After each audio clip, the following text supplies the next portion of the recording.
Всего 2000 нормально. Поэтому ебать он дает, сука. Ты своими сравнил со своими, блядь, проводными, а проводные ушами, блядь. Ну, даже прекрасно. Прикинь, как вы мне говорите,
It's time for Seen and Unseen, where we unpack the stories behind the headlines. And for that, we turn to Fox News contributor Raymond Arroyo.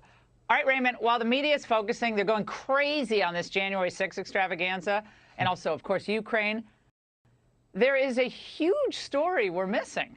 Yes, Laura, and it's in our backyard, and it has dangerous consequences. Biden is in L.A. for the Summit of the Americas. Now, having read and talked to a lot of people about this agenda for the summit and the invitees, I thought to myself, before the president had even taken off, he's already stumbled, and then he did. That's the president boarding Air Force One this morning. The problem is the stumbles are continuing. This summit was convened to address climate change and migration. The only leaders of the countries with the most migrants, Guatemala, Honduras, and El Salvador, are not coming. Neither is Mexico. Obrador is boycotting because Biden did not invite those Latin leaders that he considers dictators. We look forward to hosting Foreign Secretary Ebrard as the Mexican representative. At the end of the day, to your question, we just don't believe dictators should be invited, and so we don't regret that, and we will stand. The president will stand by his principle. Okay, so let me get this straight, Laura. We don't meet with dictators, but the president's about to make a trip to Saudi Arabia to meet with the Sultan in a few weeks, and he's trying to hatch an Iran nuclear deal. Well, add to this, we won't meet with dictators. We're enriching dictators with everything we're doing with China. And now Venezuela gets to sell oil to the EU. Right. I mean, and then we're re-engaging with Iran, and then we're going to get Saudi Arabia to, you know, make more money over there on oil because we're not going to drill for it. What do you mean they're not? Oh, they bend over backwards to dictators, maybe except Putin. That's about it. All right, and even Richard Haas at the Council on Foreign Relations, he tweeted that the Summit of Americas looks to be a debacle. The U.S. has no trade proposal, no immigration policy, no infrastructure package. Instead, the focus is on who will and who will not be there. Yeah, wow. Well, Bad. I think you and Richard Haas are being a little negative, Laura. I know major countries are scattering. They're not paying attention to the United States. But Vice President Kamala Harris, the U.S. border czar, is on the job, Laura. She just announced $1.9 billion in private investments in Latin America. It is about doing what we know is possible to maximize the capacity of the people in that region, doing it in a way that really understands the power of ecosystems, of considering the issues holistically. We together have generated more than $3.2 billion of investment in the region.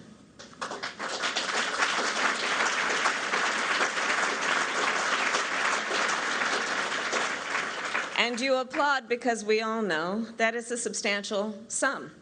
Only what she calls that donation of investment, it does nothing to stem the caravan headed this way, Laura, nor does it address the biggest national security threat we face. Talk about an unseen story. Reuters did a trade analysis of the last 6 years or so. Putting Mexico aside, guess who has surpassed the United States in trade with Latin America? You said it earlier. China is now the leading trade partner with Latin America, spending $247 billion to the U.S.'s $174 billion. This week is not helping. Well, of course it's not going to help. It's not going to do anything to stop the migration. They know it. But they're happy to, you know, help other countries get richer as we get poorer. So I hope all these countries do better in our own hemisphere, but not going to do anything. And I'm just still stuck on that pronunciation of Obrador. I know you did the Spanish accent, Raymond, Obrador. Right. But the press secretary seemed to have an interesting evolution in the way Berlitz could help. Yes. Well, and how is the January 6th stuff affecting this summit, if at all? You know, there was a Mexican ambassador who was interviewed, and he said this is causing an instability in the hemisphere because the Latin American countries look at this and they say, look, the United States can't handle democracy all that well. Why should we take leads from them? So this dramatization has heavy consequences, and I think people don't recognize that, you know, while they're making their political points. But Kamala Harris did do her own diplomatic outreach to an Asian country last week, Laura. She met with South Korean boy band BTS. Nice to meet you. Very nice to meet you. How are you? Very good. When we see hate and prejudice, it's meant to make people afraid. And it's meant to make people feel alone and therefore without power. Wow. Woo-hoo. I have to tell my mom. Laura, it's a lot easier to deal with BTS than deal with that border crisis, and you don't even have to give them perpetual feeding and housing, so it's pretty good. BTS. I was going to use another acronym to follow that, but I better not. No, it leave would it be there. very immature for me. All right, Raymond, thank you. Hey, Sean Hannity here. Hey, click here to subscribe to Fox News YouTube page and catch our hottest interviews and most compelling analysis. You will not get it anywhere else.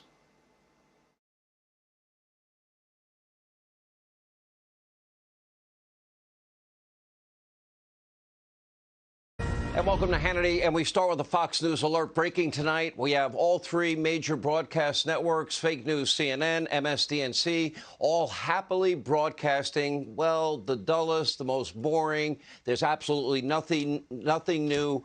Multi-hour Democratic fundraiser masquerading as a January 6th hearing. And by the sounds of it, they're going to do hundreds and hundreds and hundreds of hours of this, produced by a former ABC executive. 100% Hollywood production with all the creative license that would go along with that.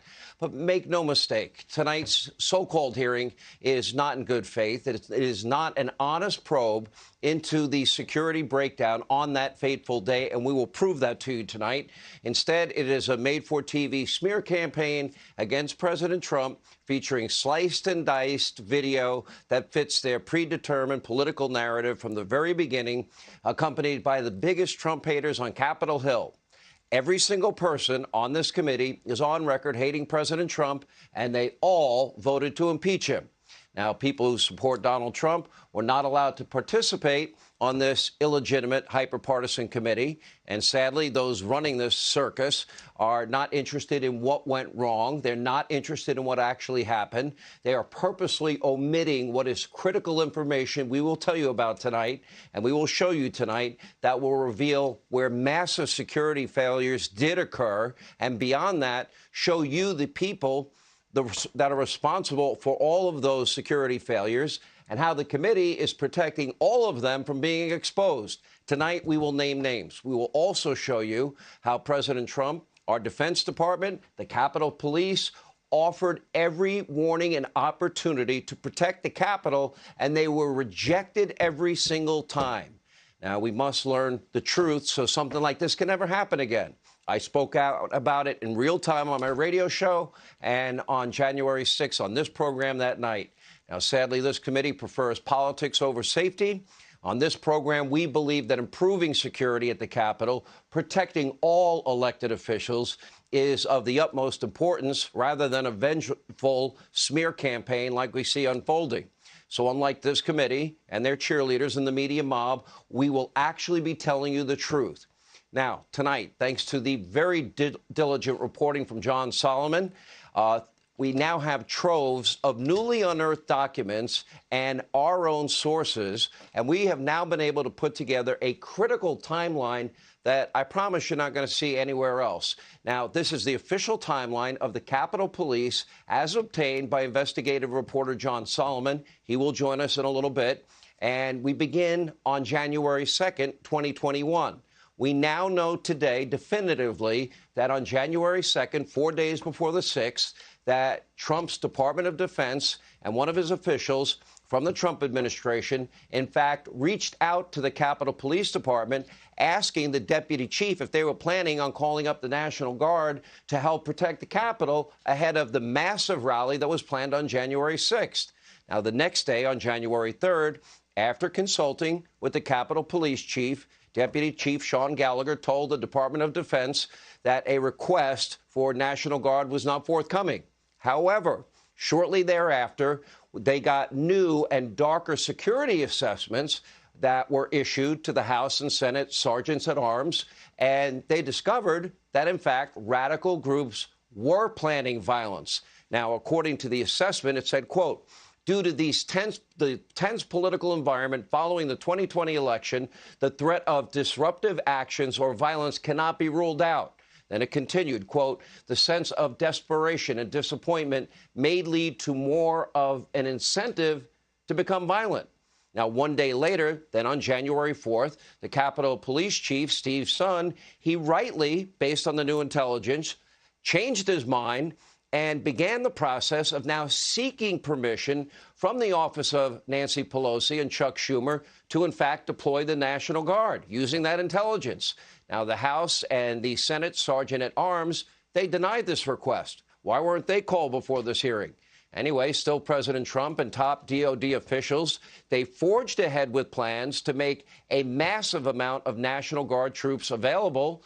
You might remember the previous summer.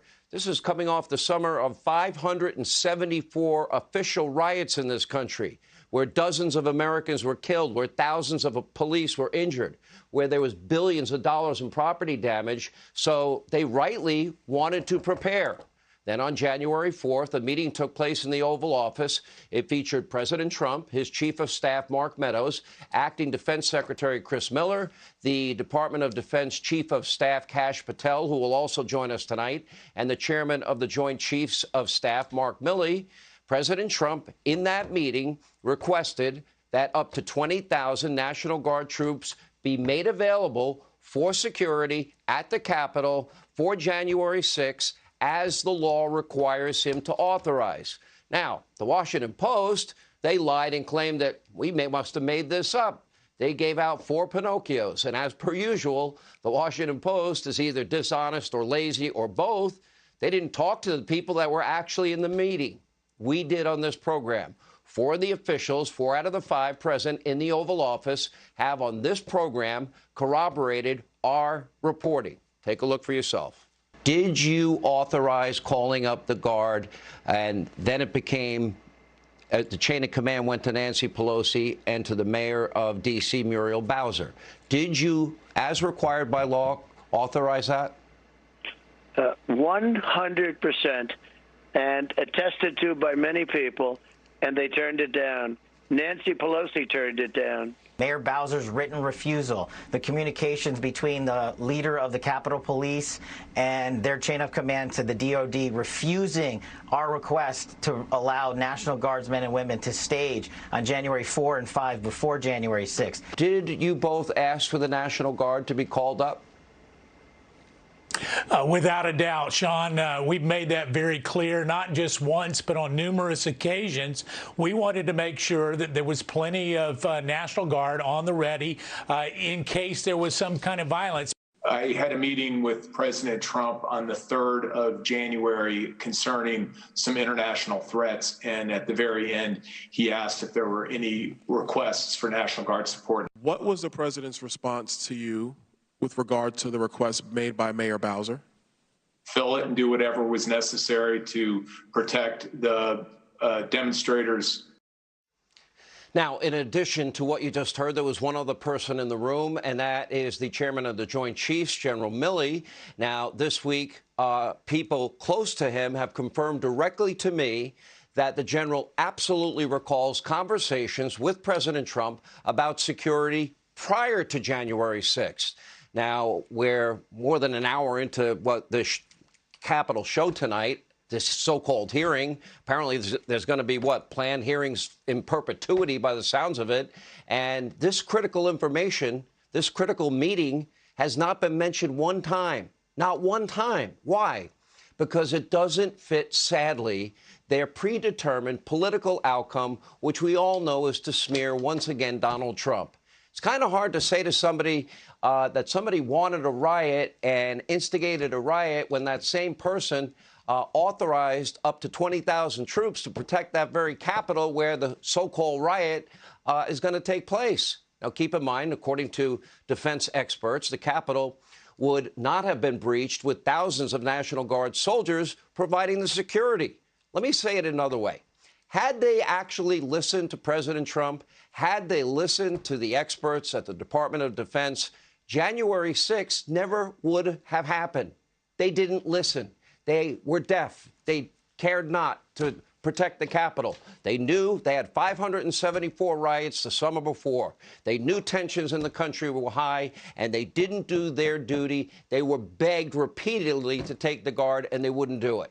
Now, while the president can make National Guard troops available, it is important to note, well, then it becomes the responsibility of Speaker Pelosi. She's in charge of security at the Capitol. And also D.C. Mayor Bowser. She has the jurisdiction. They both have the authority at that point. Once the president authorizes the troops to be called up, they're the ones that have to deploy the troops to the Capitol and surrounding areas. So the question that they're not asking, that they should be asking, why didn't Pelosi, why didn't Bowser, why didn't Schumer, why didn't the Sergeant at Arms call up the Guard?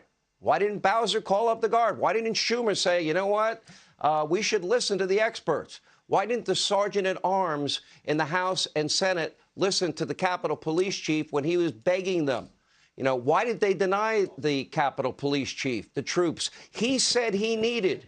Now, if this committee cared at all about the truth, if they cared at all about preventing something like this, which we should all agree on, from ever happening again, they would be demanding answers from Pelosi and Schumer and Bowser and both the Sergeant of Arms in the House and in the Senate, and the Capitol Police Chief and the Deputy Police Chief and everyone else that would be responsible for securing the Capitol. Why didn't this committee subpoena all of these people, demand all of their text messages, all of their emails, and depose all of them? Now, even the vengeful and very Trump-obsessed Liz Cheney, she actually admitted tonight, I couldn't believe my ears, that the violence on January 6th was not spontaneous. She said it. It was not the result of the president's speech. Instead, she points out it was pre-planned. Now, as you watch this, ask yourself, well, if you knew ahead of time that people were planning violence, why didn't everybody that knew this, why did they, if you knew about this, why didn't you call in the Guard? Take a look. The attack on our Capitol was not a spontaneous riot.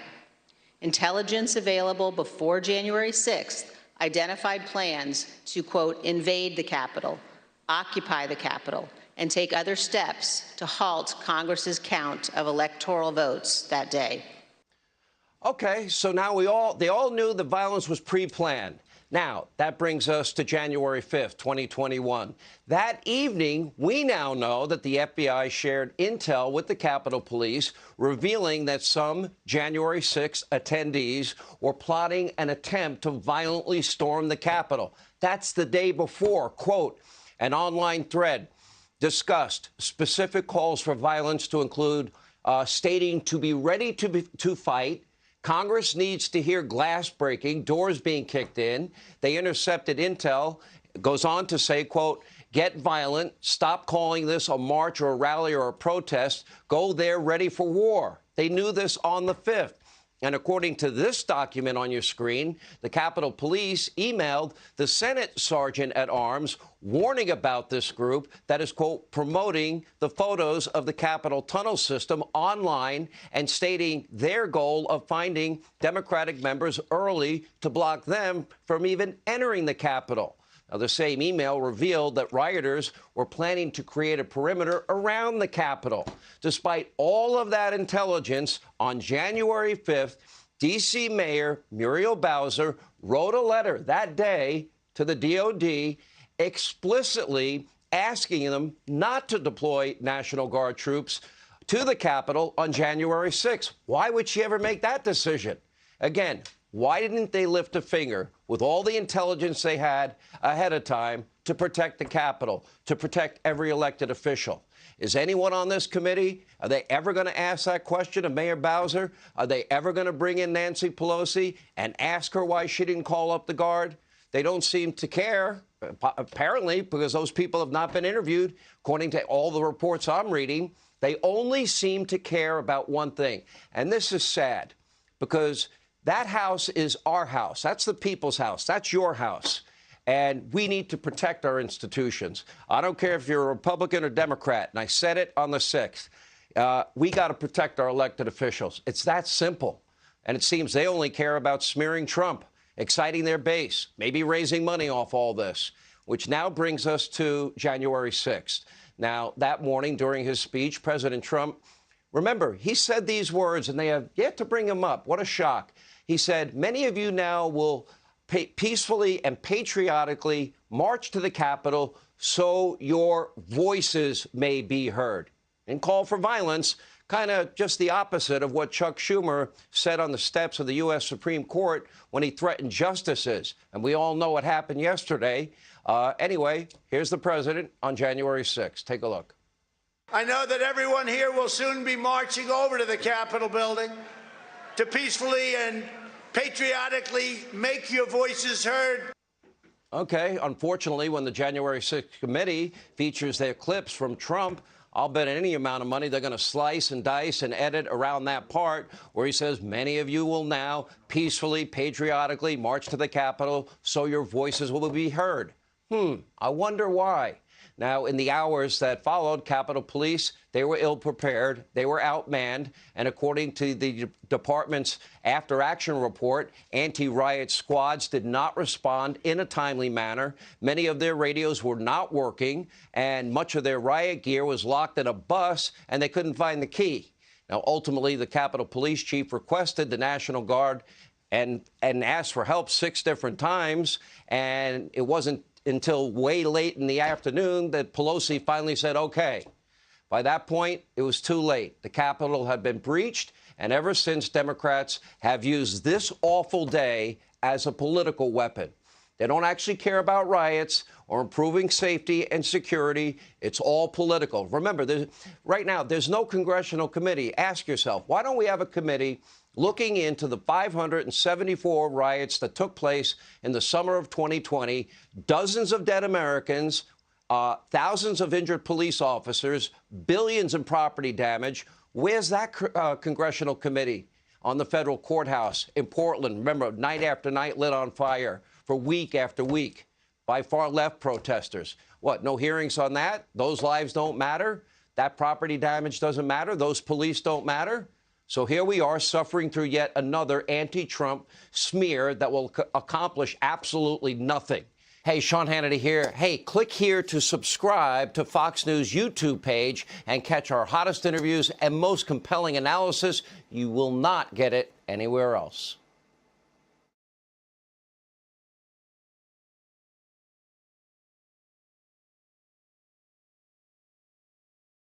Radical San Francisco District Attorney Chesa Boudin has been recalled in a vote where 60% of the far-left population of San Francisco removed him from the office of District Attorney. You have probably heard that story, but hang in with me as I tell you why this story is more important than simply partisan politics, and why this story is more important than simply the city of San Francisco. First, here's the analysis you've already heard. What a warning sign for Democrats.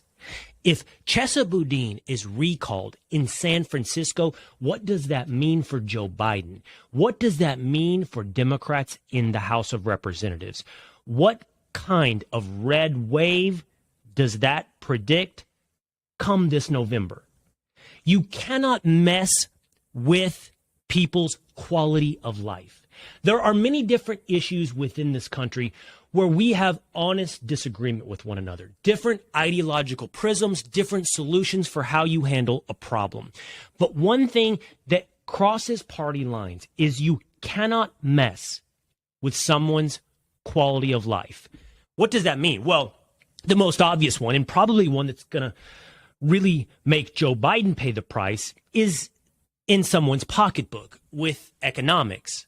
Look, we're looking at a national inflation rate of well over 8%. We're looking at national gasoline prices well over $5 a gallon. This hurts. This supersedes partisan politics. This motivates people to cross aisles, and this motivates people to vote who otherwise would not see themselves as political. Why? It directly impacts their quality of life, as does someone's children.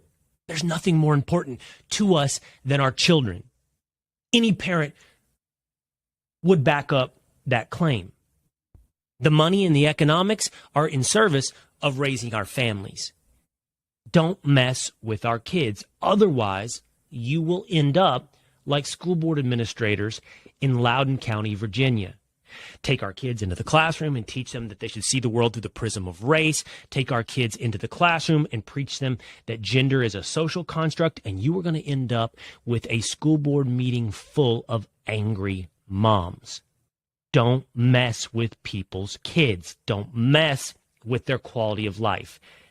And then, most apropos to this conversation, don't make people fear for their life. Crime is on the rise across this country. Every form of crime, almost every form of crime, robbery, burglary, theft, transit crime, small nuisance crimes like graffiti or vandalism, dangerous crime like murder, up across this country. In San Francisco, the quality of life had become visibly deteriorated. You could see syringes on the street corners. You can see human excrement as the city streets are used as a toilet. The homeless problem is out of control, and people simply do not feel safe. All of those same crimes I just rattled off on the national level are particularly pronounced in San Francisco. And the district attorney in San Francisco, Chesa Boudin, had taken on a policy and political position that really honestly isn't particular to the far left city of San Francisco. Doing away with cash bail, looking to prosecute crimes at lower levels than felonies, not using gang affiliation as an enhancement when it comes to sentencing more lenient in general, not prosecuting misdemeanors often at all. This manifested in people seeing that individuals were walking into Walgreens or CVS or Duane Reade, which is in New York City, and stealing everything, stealing deodorant, stealing toothbrushes, stealing whatever. Walking out, no harassment. Security guards told not to interfere. Store clerks told to cower behind the counter. While those thieves literally took the stolen wares out onto the street corner and created pop-up markets to compete with the store they just raided, of course, at an undercut price because their cost of goods was zero.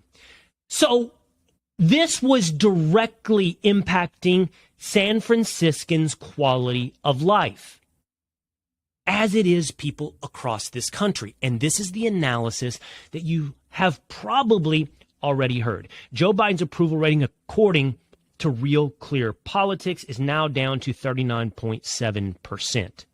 If they're recalling liberal district attorneys in San Francisco, what will happen in Pennsylvania? What will happen in Georgia? What will happen to the White House in 2.5 years? Anticipate an absolute bloodbath.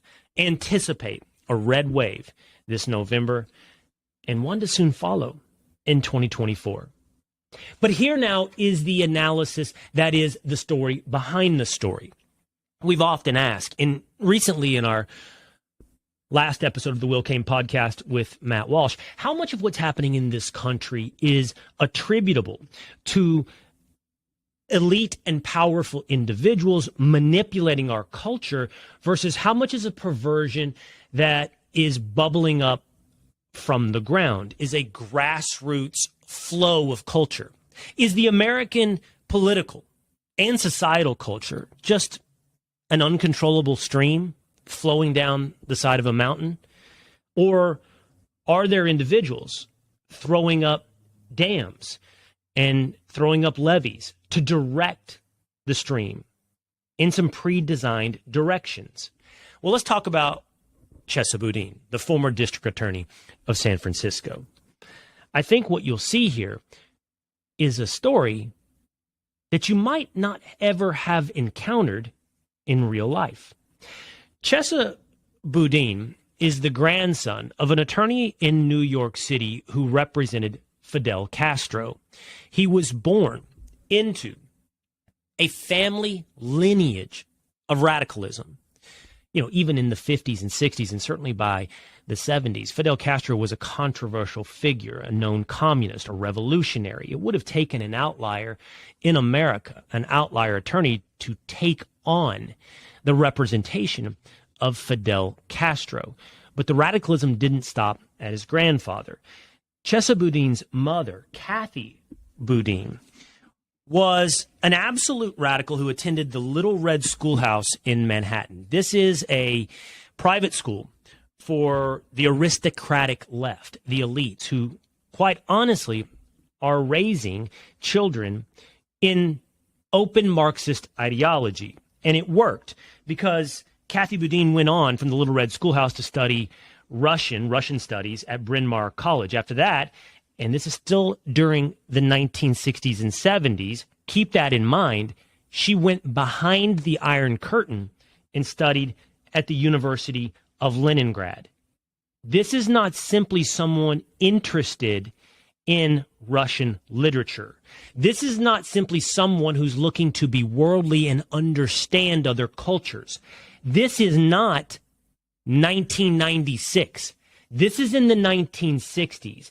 Going behind the Iron Curtain to study in the Soviet Union was to go study with the avowed enemy of the United States of America. From there, Kathy Boudin came back to the United States of America, and in 1970, she was in a townhome in the West Village of New York with several other individuals, where they were building a nail bomb that was intended to go to Fort Dix, New Jersey, to explode and to kill American servicemen. These would-be terrorists were more ambitious than they were competent, and the nail bomb exploded in that West Village apartment. It ended up killing one member of a group of people who went on to be affiliated with the Weather Underground. Kathy Boudin, for what it's worth, survived that blast. Apparently, reportedly, her clothes were completely blown off of her body. But she went on to meet a man named David Gilbert. Now, David Gilbert studied in Chicago for the Students for Democratic Society. The Students for Democratic Society was a socialist, small c communist organization that splintered and went on to form the Weather Underground. The Weather Underground was a terrorist organization as designated by the FBI. Now, Kathy Boudin and David Gilbert had young Chesa Boudin, but their family as a unit didn't last for long. When Chesa was 14 months old, in 1981, Kathy and David took part in one of the most notorious robberies in American history, an armed robbery where they served as the getaway drivers with 5 members of the Black Liberation Army. This was the ultra-violent wing of the Black Panthers. Here's what happened. The Black Liberation Army soldiers ended up robbing a Brinks truck. They came out guns blazing. They killed one Brinks truck security guard, and according to the New York Post, blew the arm off of another. They grabbed something like 6 bags of cash, and David and Kathy, serving as the getaway drivers in a U-Haul truck, took off. They were identified, and the NYPD set up roadblocks and flagged them down. When they flagged them down, Kathy jumped out of the passenger seat of the cab and took off running. She was eventually caught by the police. Meanwhile, back at the U-Haul, the 5 members of the Black Liberation Army decide they are going to go down in a blaze of glory.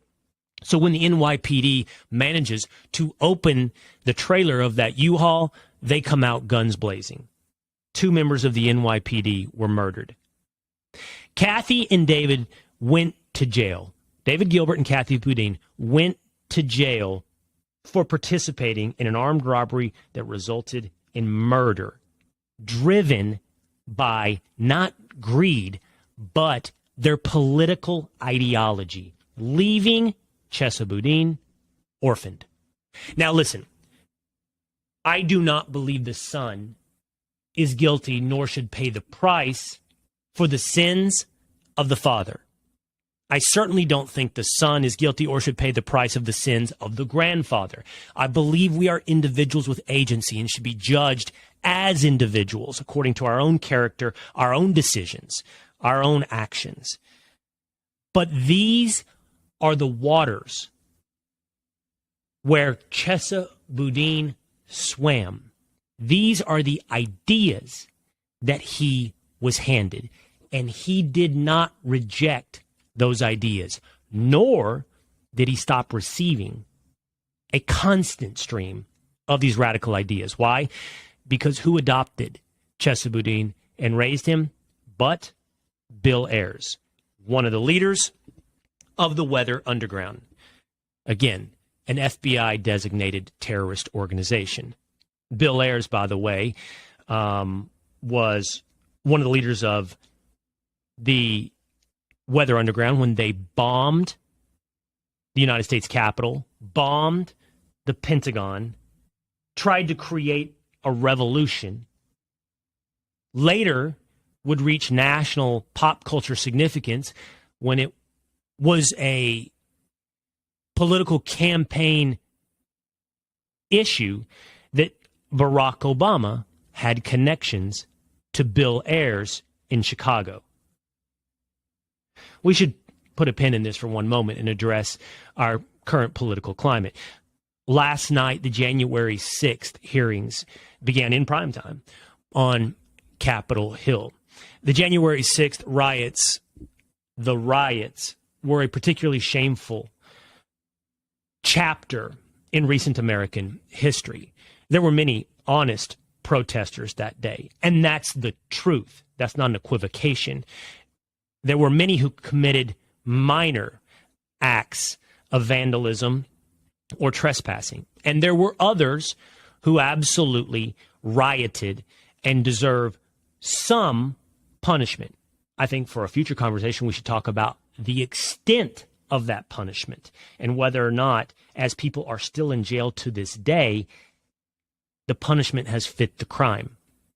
However, as we see January 6th turned into an absolute political football, one that is designed to paint a political movement in America first, a political candidate in Donald Trump, and increasingly 50% of the American population as quote-unquote insurrectionists, I think it's fascinating how little attention and interest there is in actual insurrection.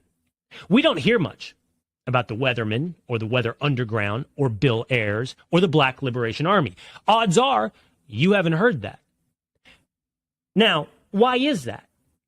Is it because it's an unimportant chapter in American history?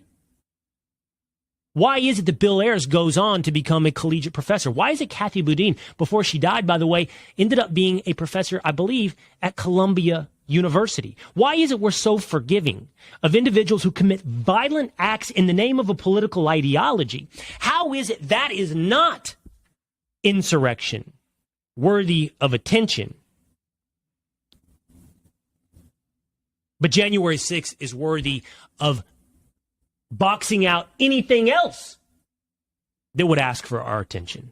Like this, just this week, a 26-year-old man named Nicholas John Roski from Simi Valley, California, was arrested in Washington, D.C. for an attempt to assassinate a Supreme Court justice in Brett Kavanaugh.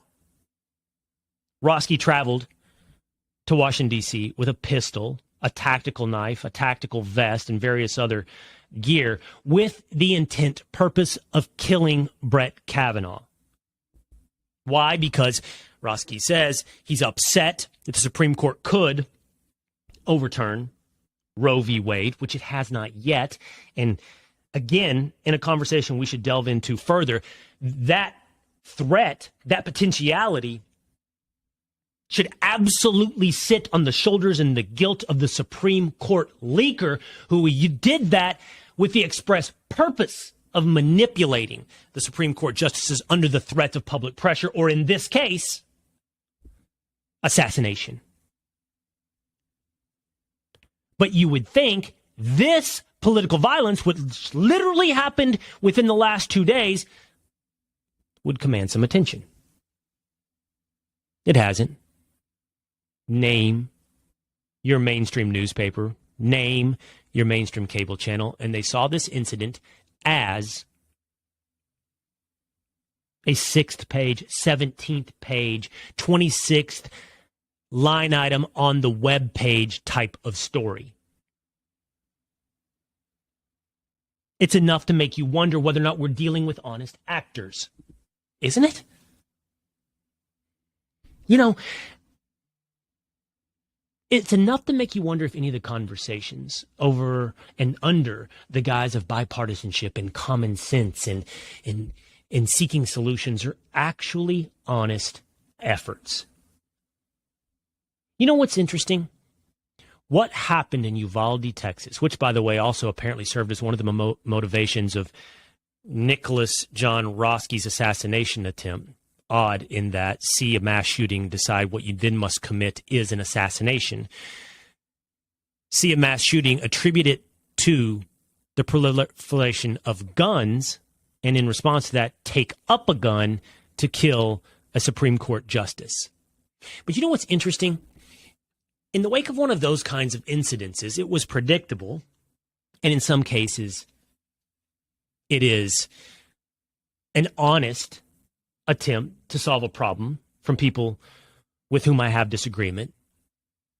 But why is it, for example, when a bunch of Republican congressmen are attacked on a baseball field with an AR-15?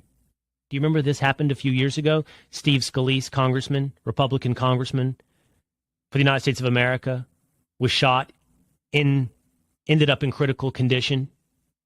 The weapon of choice in this shooting, this politically motivated shooting, was an AR-15. Why, in the wake of that incident, were there no calls for gun control? There weren't. We didn't have a big national debate about gun control. There was no big effort to introduce a new bill.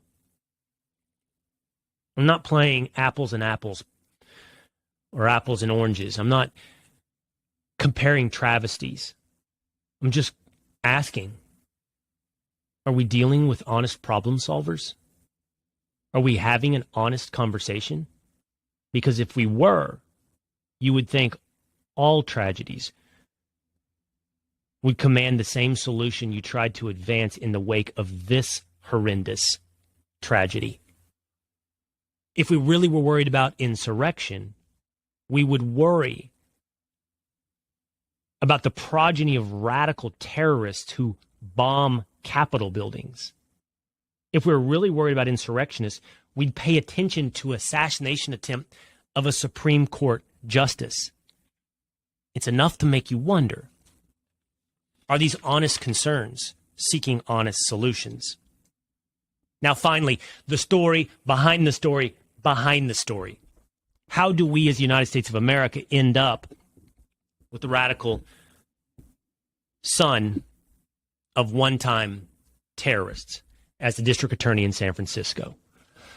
We do that through a concerted effort. This is where the stream is directed by levees and dams. This is not a natural progress of grassroots, ground-up American culture. This is at the manipulation and guidance of American elite. George Soros has funded $40 million over 10 years in electing district attorneys who share the ideology of Chesa Boudin, not in San Francisco, but in Philadelphia, in Chicago, in St. Louis, in Dallas, in New York, in Los Angeles. George Soros has funded over the campaigns, because district attorneys are publicly elected through the democratic process, has funded the campaigns of 75 district attorneys through either direct funding or infrastructure groups funded by George Soros. That adds up to half of America's 50 most populous cities. That adds up to 20% of Americans living, as do I, in the city of Dallas, under the influence of a district attorney backed by the money of George Soros, meaning policies developed through think tanks, policies pushed through the power of money down to the local level that includes eliminating bail, dismissing felonies, pushing for lighter sentences, and pushing harsher penalties onto law enforcement. That shows up in your daily life. That has shown up in my daily life. For some reason, if I point this out or if you point this out, you're immediately called an anti-Semite for showing the political influence of George Soros. I care nothing about his religious affiliation. I care nothing about his race. I care nothing about his ethnicity. I care nothing about his age. I care nothing about his influence over the American political process and the direct effect on our quality of life. I'll just tell you this, and I haven't gone into this story deeply, and I'm probably not going to ever. I'm not going to right now.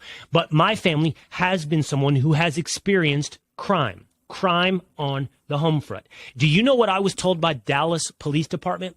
There's no point in pressing charges. He'll be out in 24 hours.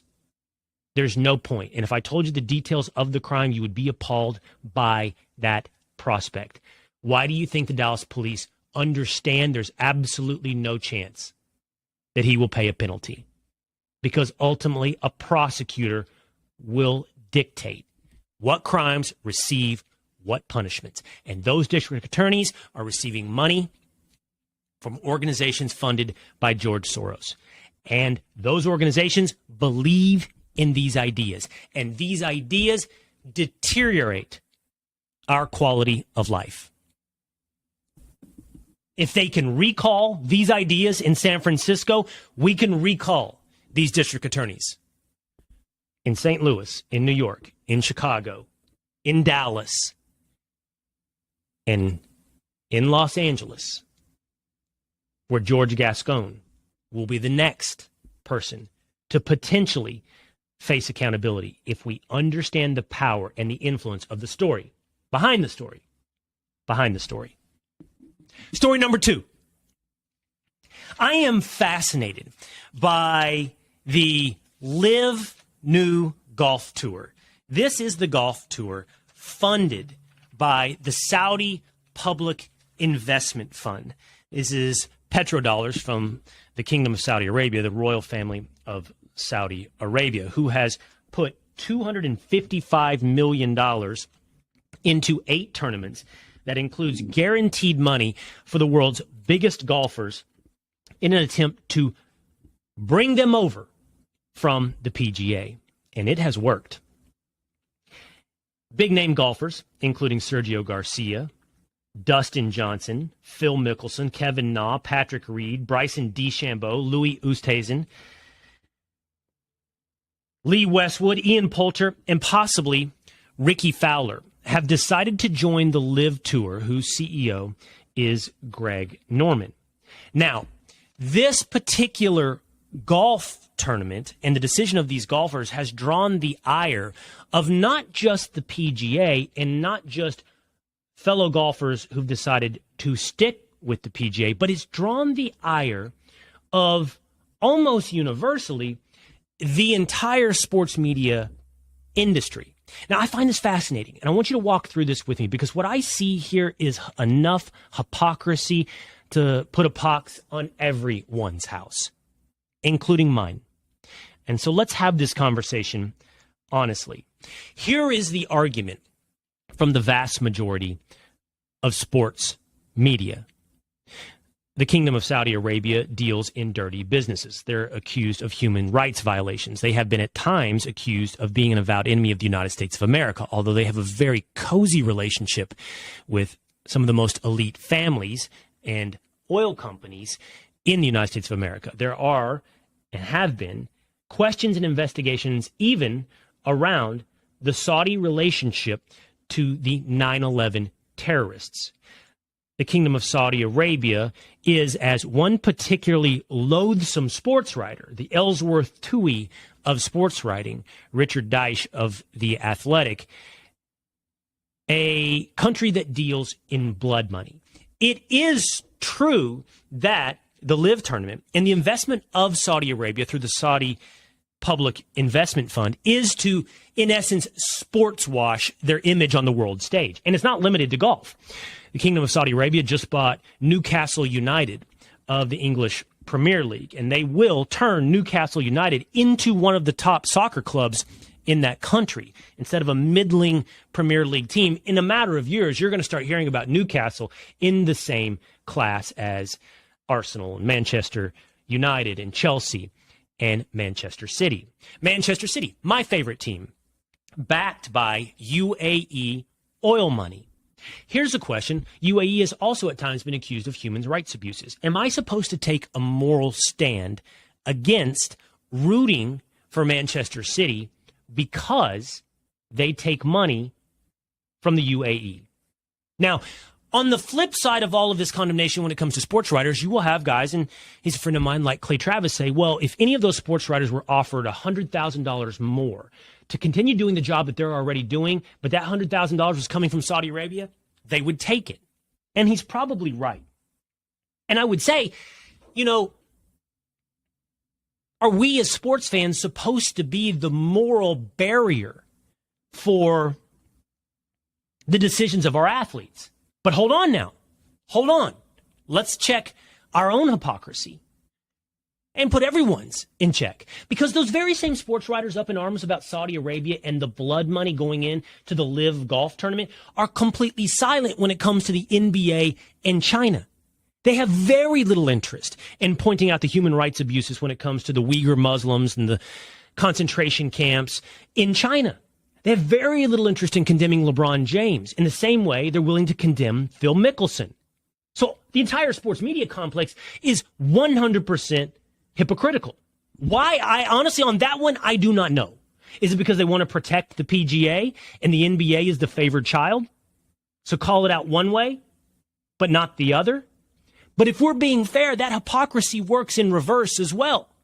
And he's my friend, and I would say this to him, Clay, you have a lot of condemnation for the NBA and LeBron James and their relationship with China. Why are you forgiving of Phil Mickelson and all of the other 17 golfers who have chosen to join the LIV Tour when it comes to their business relationship with Saudi Arabia?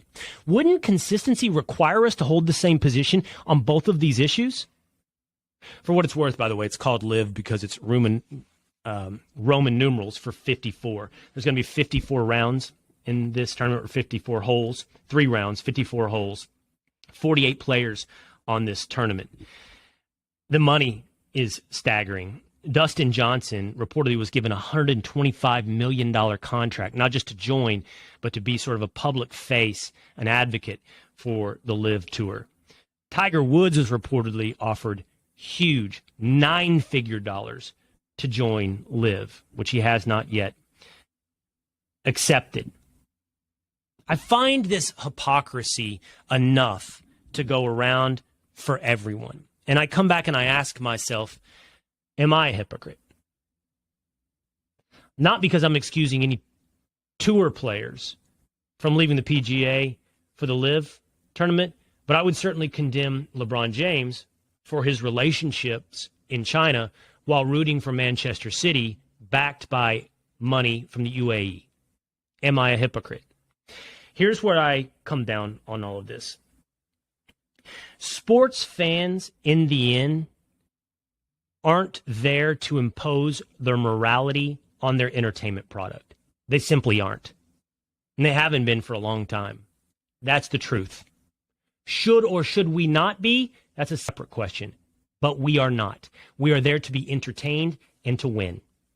The fact that Manchester City is backed by the UAE means that they acquire better players and they win, and it's a lot of fun rooting for them. Am I supposed to treat my sports fandom like my outlook on theology? Am I supposed to think deeply about something that, in my estimation, is an escape for us to enjoy shallowly? Sports is an escape. Sports is about enjoyment. I think every sports fan is looking at it through an appropriately superficial relationship. But You know, I watch Survivor as well. You ever watch Survivor on CBS? I'm always irritated by the end of Survivor when the jury comes out and they start criticizing the players for the way they conducted themselves and they went back on their word, because you're sitting there saying, what are you doing? This is a game. The entire game of Survivor is to outlast, outwit, and outplay. It's not to out-moralize the other players. Why do they take the real world and impose it on a game? I don't think the game is supposed to reflect. And maybe I'm being hypocritical now because I want my children to learn the values of merit and character and resilience through the prism of sports. It's why we play sports. It's what I talk to my sons about. And I don't want them to be cheaters. And it's not about winning at all costs, but do you holistically impose your entire moral worldview on something that's simply there beyond your control and there for fun? I don't know. On one hand, I think that we should have sports completely separate from politics and from the travails of the world, because I know that, like, from a health perspective, human beings, we need that escape. We need something that we can enjoy superficially. But on the other hand, should we be giving our dollars to someone who not just hates us, but might be actively working for our own destruction? Maybe you could make that argument when it comes to Saudi Arabia. You could certainly make that argument when it comes to China. It's not fun to give your money to, for example, say you're a Golden State Warriors fan, but you're opposed to gun control. Say you're a Golden State Warriors fan, but you're opposed to far-left progressive politics. It's not fun to give your money to someone that, at least on the surface, acts as though they hate you, in Steve Kerr.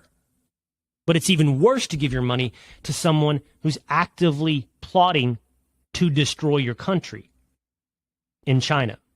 Look, I can't make sense of all the hypocrisy. This is where I come back to, and this is where I land. If this is going to be a superficial world, the world of sports, if this is going to be a place for entertainment, if this is going to be a place for escape, and that is a fine answer as far as I'm concerned. If that's what sports will be, well, then it cannot be a one-way relationship.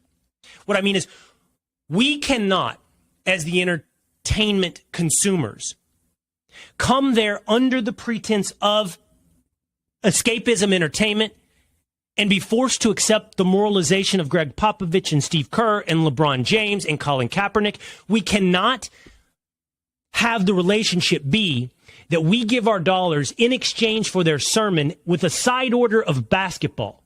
That's a one-way relationship if we're not allowed to look under the hood of where the money is coming from. If you want to moralize to us, then we should be capable of moralizing to you. If you want to preach to me about the inherent nature and evil of race and the United States of America, then I should be able to ask, how's that money from Chinese concentration camps going? That's the two-way relationship. If you want to be a celebrity entertainer and have our relationship exist in the world of wins and losses, then I can accept you taking money from Saudi Arabia. I think in the end, the only way I can make sense of all of this hypocrisy is to say our relationship must be reciprocal. It must be two-way. Otherwise, we're going to have to look under everyone's hood. Story number 3. Speaking of sports, Jack Del Rio, the defensive coordinator of the Washington Commanders, has said he doesn't understand how there's so much attention today on the Capitol riots of January 6th and so little attention on the destruction of America. Listen. Here you can hear Jack Del Rio describing January 6th as a dust-up. By the way, in response to that, a Virginia state senator said he will be voting no on the stadium proposals for the Washington Commanders to relocate to Virginia. This is, of course, so predictably. In fact, when my producers sent me this story, I said, oh boy, here we go, because you knew where we would go. This is, of course, provoked the condemnation and ire of the entire sports media industry, and not just the sports media industry. Ibram X. Kendi, of course you know Ibram X. Kendi, the author of How to Be an Anti-Racist, the beating heart morality of anti-racism, the intellectual center, the dysfunctional brain of anti-racism, tweeted the following. Among the 7,305 demonstrations in the summer of 2020, 96.3% involved no property damage or police injuries, according to researchers. But anyone who has the audacity to call a dust-up at the Capitol doesn't care about data or accuracy or truth. Okay. Ibram X. Kendi says to you that the protests in the wake of the BLM movement were 96.3% peaceful. No property damage or police injuries. This is a tweet, an intellectualization of the CNN banner of mostly peaceful protests. I have no idea whether or not Ibram X. Kendi's numbers are correct. And I don't think I have to point out this shows you that the intellectual center of anti-racism is an unfolded lawn chair. Broken straps, the kind you sit in, your butt sinks in the summer. What happened to this chair? It's broken. The intellectual center of anti-racism is broken. Let's take his stats at face value. Wilfred Riley, who's been here on the Will Cain podcast in the past, he's a college professor, took Kendi at face value. He said, let's just take these figures at face value. That means 263 of the protests were violent riots. He's doing the math on the 3.7% left over of Kendi's wave of the hand at 96.3%. All told, $2 billion in damages was done, and about 30 people were killed. We broke that down here on the Will Cain podcast in the past. It was probably a good year ago. The fallout from the BLM protests of 2020, the property damage, the small businesses, the streets burned to the ground, and the people who lost their lives. Here is Riley pointing out at least 30. Kendi's own stats indict the BLM protest, certainly in comparison to the quote-unquote dust-up at the Capitol. Certainly when it comes to property damage and the loss of human life. But to take this conversation full circle where we began, it's interesting what gets attention and what does not. Isn't it enough to make you wonder, are we dealing with honest problem solvers? Are we dealing with honest contributors to this conversation? The Washington Commanders may pay the price for Jack Del Rio's statement. He's walked it back a little bit. Everyone always does. They're forced to. And look, Jack Del Rio has a head coach who has a general manager, who has a president of operations, who has a team owner. And as we've talked about in the past, there's no such thing as FU money. No billions. They'll save you from, I need this stadium. We'll see where Dan Snyder comes down in support of Jack Del Rio in the coming days and year. But as the nation turns its attention, I guess, let me rephrase that. As the media turns its attention and attempts to turn your attention to what it deems the most important issue facing the United States of America, not inflation, not gas prices, not crime, not what just happened in San Francisco, not what's happening in your city or what's happening behind the story, but what happened more than 2 years ago on January 6th. As they attempt to turn your attention to that, I think we can once again ask one more time today, are we dealing with honest problem solvers? Are we dealing with honest contributors to this conversation?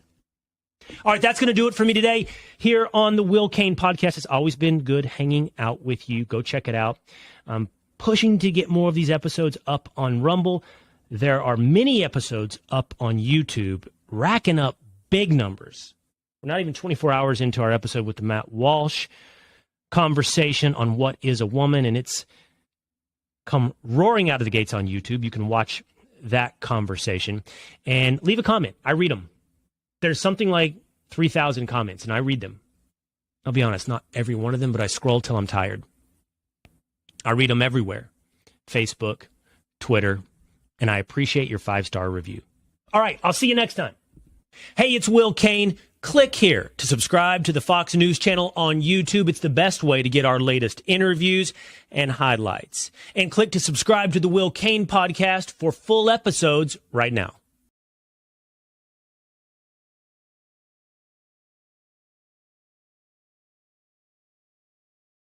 All right, Matt Walsh, I'm happy to have you here on the Will Cain podcast. You have traveled the world, asked this question of everyone you've come in contact with, including on social media. Have you found yet the answer, Matt, to the question, what is a woman? You know, it feels a little bit like a spoiler, but I guess I can reveal exclusively that I did find an answer. It turns out that a woman is an adult human female, as it turns out anyway. I don't want to give any spoilers either, but it turns out, as you point out, you didn't have to travel very far to find that answer. But the point of the documentary, which I thoroughly enjoyed, Matt, I thought it was very good and enlightening and entertaining, is your confrontation, I think, with those who would not or could not answer that question for you. I've watched you talk to psychotherapists. I don't know what type of doctor works in Planned Parenthood and prescribes puberty blockers. I've seen you now interview sex change doctors in Los Angeles. Why is it they have such trouble answering that question? Well, I think that question, and by the way, they have trouble answering the question of what is a woman. What I discovered is that they also have trouble answering any other question at all. I mean, any question that you ask, if you're actually being sort of skeptical and you're asking a question because you want an answer, which is how questions are supposed to work, any question like that, they really have trouble answering. What is a woman in particular? I think it's because they know that their ideology has sort of backed them into a corner where there's no answer to the question that won't destroy the whole edifice that they've constructed here. Because obviously, you know, you can just look at the fact that a man says, I identify as a woman, and we're supposed to affirm him, right, as a woman. But then you ask, well, what exactly is that? What is a woman? And there's no definition that can be given that is coherent and objective, but also preserves gender ideology. And if you can't give the definition, then what does the statement even mean that I identify as a woman? And you end up in this kind of circular, contradictory cycle.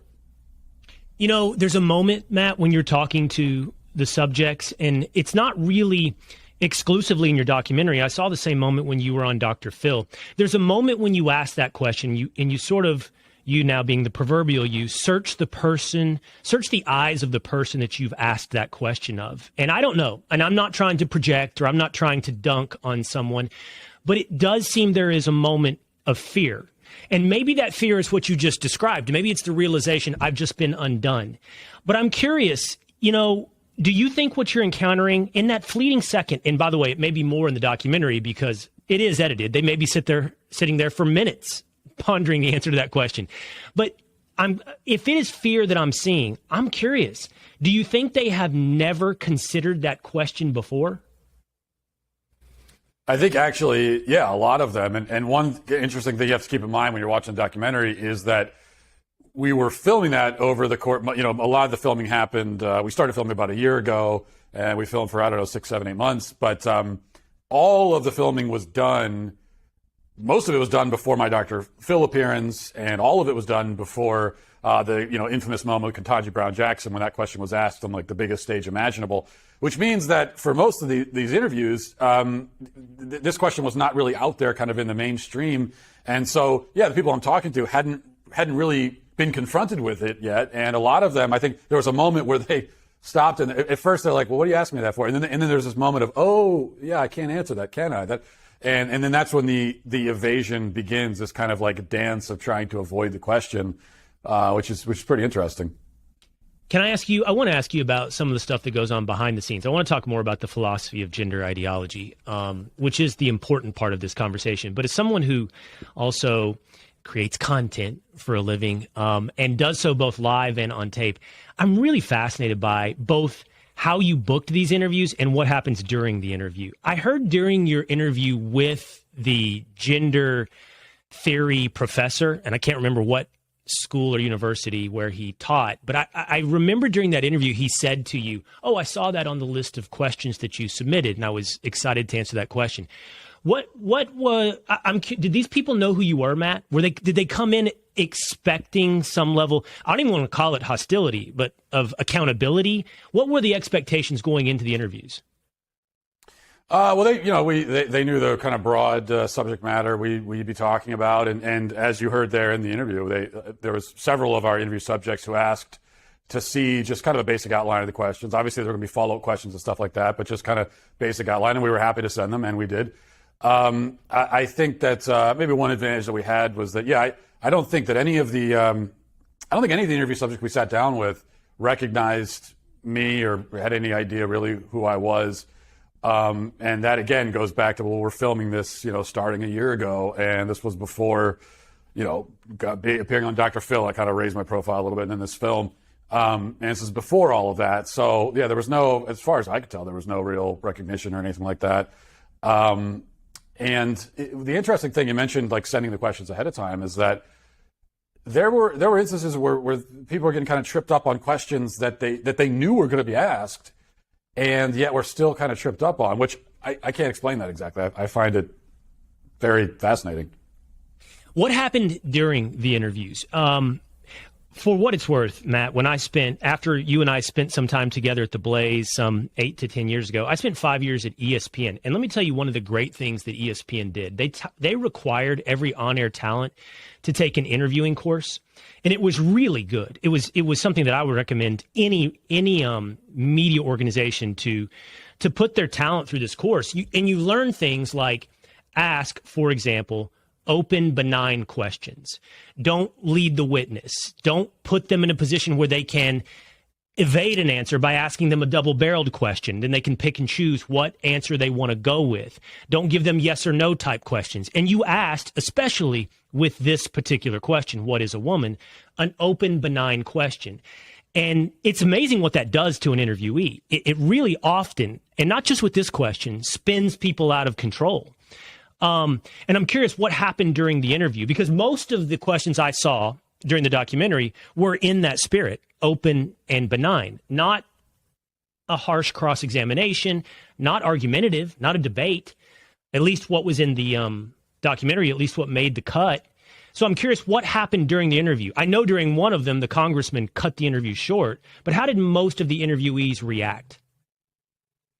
I think that things got actually pretty tense early on in the interviews, just on the strength of exactly what you're talking about, these kind of open, what would seem like rather benign questions. And that's another thing that I wasn't quite expecting. Now, I knew that the question, what is a woman, is a real stumper for people that are proponents of gender ideology. And so I was expecting, that they'd be stumped on that. But what I found is that really much earlier than that, if you just ask basic questions, I think it's more, in fact, in one of the interviews, I think it was the professor, he said something about, well, it's your tone. He was disturbed by my tone in the interview, even though my tone was, I think, very, baseline kind of just neutral. But it was clear that I was it's a real question. I actually want an answer out of you, and I don't want just like a talking point. And I think that's what threw them for a loop. And I also found the questions are important, but also, silence is very powerful. Just like let them give an answer, ask your question, they give an answer, and don't say anything at first. Because then they'll kind of keep talking, and that's what I really want. I don't want the first sentence that you give me, because that's the talking point, right? I want give me some more. Let's flesh this out a little bit, and that's when I found things kind of spin off the rails a little bit, or in a follow-up question. I mean, the answer to what is a woman that we got from pretty much everybody, some version of it was always, a woman is anyone who identifies as a woman. And they kind of want to leave it at that. But then the follow-up is, well, identifies as what? What is that thing that they're identifying as? What does that mean? And once you start bearing down a little bit more and trying to actually get to the substance of this, that's when I think it all kind of falls apart. Well, you're absolutely right about silence, by the way. I think they teach that in negotiation. Forget political debate. If you're negotiating over the price of a car, silence is incredibly powerful. People are so uncomfortable with it that they begin to fill silence. And you get more. You get more from your interview. And I know I can almost hear you asking yourself how much to give for the sake of spoilers. I will just say everyone listening should absolutely go watch What is a Woman. It is entertaining. It is enlightening. So I'll let you still kind of balance and weigh that debate when I ask you this, but the congressman, Tanaka, walked out. Did anyone else end the interview early? I saw the professor threaten to. Did anyone else end the conversation prematurely? The professor did end up at a certain point. He got up and just had enough of it. But we had got to the final question of what is a woman. So at that point, we got to the final question. The congressman was the only one that skipped out of there before we could even get to the final question, which is why I had to ask it as he was walking out. And we got that great answer from his aide, who was standing over my shoulder the whole time, by the way, who said you're never going to find out, which I just thought was a fantastic answer. And then we talked to a so-called gender affirming pediatrician who also threatened to walk out but didn't. And that's the other thing I discovered. It's kind of like this psychological thing too, where people are really uncomfortable leaving situations. Like they don't want to get up and leave. And so you got to use that to your advantage also. I mean, I'm not stopping anyone from leaving. You're perfectly fine to leave, but you don't want to, so I'm just going to keep asking questions. And that's the way it went. I appreciate you entertaining that because, look, I think we're all sort of attracted to the train wreck of an uncomfortable moment. And there are plenty of uncomfortable moments that sit and weigh heavily for the audience and for, you would presume, you two in the room. So I wanted to see how that played out in real life. Listen, you have made this really, I think, this is probably, I would assume, Matt Walsh's number one issue, at least for the moment. You've written, as you point out, a best-selling children's book about gender ideology. You've now made this documentary. It's certainly, I think, probably the majority of the things now on your social media feed. Why do you find gender ideology such an important topic? Because there's a few things. One is that it's almost like I didn't really choose it. I think the left and the cultural powers that be, the institutions, have chosen this as their top priority, culturally anyway, their number one project. So in some sense, it's I don't even look at it like I chose. It's sort of they did. But why is it so important? And the answer to me, it's so important because it cuts down to the basic question of truth. It's like, are we going to have a society that's grounded in truth? Are we going to be people that have any concept of truth or not? I don't think you can have a human civilization devoid of truth. And that's another thing that happened in these interviews is that almost every single one of them at some point, including the just average people on the street we talked to, at some point it devolves into this whole, well, what is truth? Whose truth are we talking about? Those kinds of questions. Because you find that underneath the gender ideology, what they're actually interested in preserving and promoting is this kind of relativistic notion of we all have our own truth, relativism in general. That's the real motivation, I think, and that's why I think it's so important to them, to the other side, is because, hey, if we can establish that even my biological identity is sort of up to me, like I'm this self-created being and I get to decide everything about my own identity, well, then I really do have my own universe, my own truth, and I'm sort of the god of my own galaxy in a way. And it seems to me that that's what they're ultimately shooting for. For what it's worth, I mean, I share your sentiment that this issue is one of the most important that we face, if not the most important, one of the most important issues we face as a culture. And the reason why is exactly what you just laid out. It is a question of whether or not we are going to recognize reality, an objective reality, or we're going to live in a world of subjectivism. And everybody, as you point out, gets to define their truth. That's one of the interactions you have in the documentary. What is your truth? There is no my truth. There is only a truth. That's a conversation you have in there. You just said something fascinating. You think that in the end is at the top of the agenda. Gender ideology is just a pathway into denying truth and reality. But, you said it, and look, I say it too sometimes. You said the left, right? We use the pronoun they, in this case, the generic pronoun they. And we talk about whoever it is driving this agenda, the left, elite politicians, elite cultural tastemakers. I'm curious, though, how much of this you think is driven from a top-down agenda versus how much is sort of embraced from an atomistic, chaotic, ground-up level. Because when you describe the value of subjectivism in my personal reality, I can see how, as a culture, we start adopting that from the ground up, because everybody wants to believe they're right, and nobody can ever tell them they're wrong, and it's my truth and my reality. But how does that aid the left? How does it aid the left for every single person out there to live in a subjective reality? Well, I'll start with the first part of the question. I think that it's really, at least in its origins, top down. That's where this starts, and it still is. I mean, as I mentioned, the people that we talked to on the street, yeah, there was a lot of apparent confusion, like asking these basic questions of average people. They would also evade and kind of dance around it, but it was pretty clear to me. And oftentimes there are a lot of people who aren't in the film because they told me that I just can't talk about this issue on camera because it'll mean that I'll lose my job and I'll lose my friends and all this kind of stuff. It was really clear to me that most of the people that we're encountering, they know the basic reality, but they're just afraid to talk about it. There's so much fear. And why are they afraid? It's because that comes from the institutions. That comes from up top. I mean, we talk about in the film the origins of some of these ideas. There are some kind of landmark moments you can look to, and also some pioneers of these things. We talk about John Money and Alfred Kinsey being two of the big ones. And that was back in the mid-20th century, right? And it seems to a lot of people, though, that the gender ideology thing really came along like 5 years ago. And that's why people talk about it like it just sprang out of the blue. And I think what really happened is that it kind of was bubbling under the surface. It was making its way into society through the institutions, especially like academia, and then kind of filtering down from there until kind of the groundwork was laid, and then it could kind of explode into the mainstream. But I do think this is a top-down move for the most part. And by the way, I want to follow up on that question in just one moment, but since you introduced it, I found the historical origins of much of this, the focus on Kinsey and is it Money, John Money?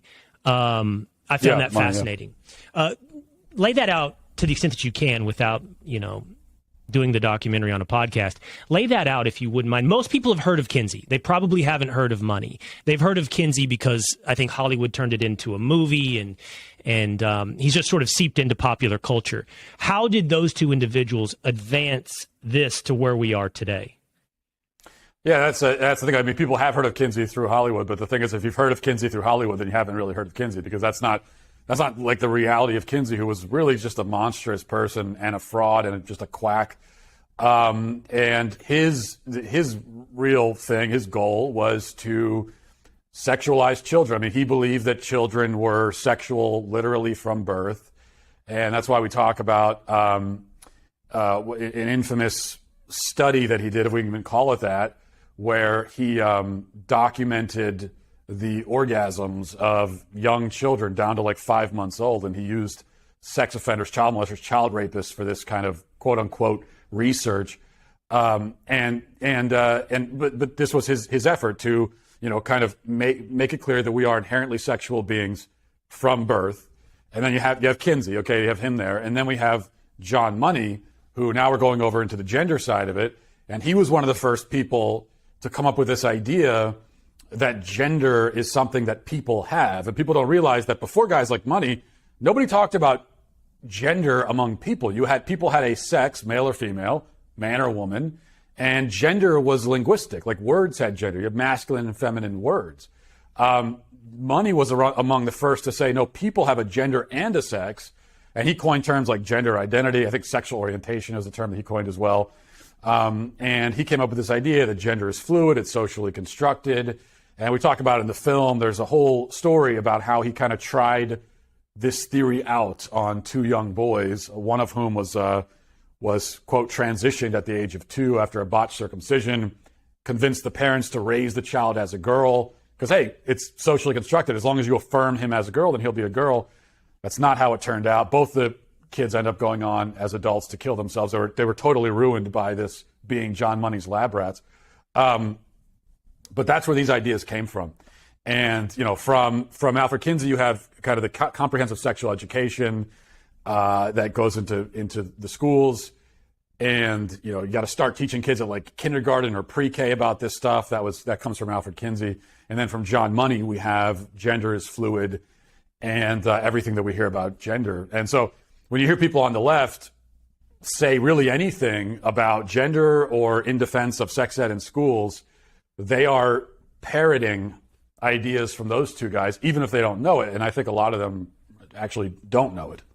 And that, of course, gives evidence to the idea of what you said a moment ago, that it's driven from the top down. I'm curious, Matt, you've done this documentary, and you see, I mean, I would say your documentary lands at a fortuitous time because the news cycle is focused on Pride Month, but I'm sure some of that was calculated. And the other thing is the news cycle continuously gives you fodder for it to be meaningful in that week. This week, we've got the Drag Your Kids to Pride event here in my town of Dallas. We got drag queens bumping and grinding and kids feeding $1 bills into their thongs in front of a neon sign that says it's not going to lick itself. And I'm just curious, when you see all of this stuff, Matt, like, where's it going?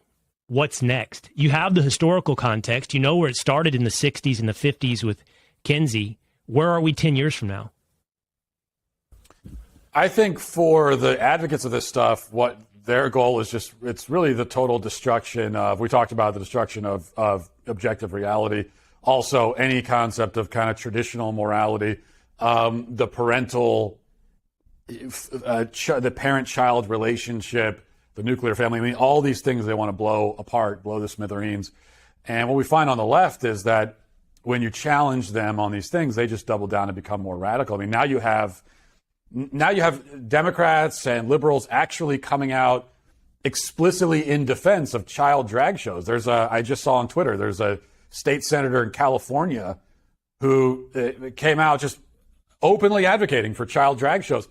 That's the kind of thing that 10 years ago would be unthinkable, even among Democrats. Right.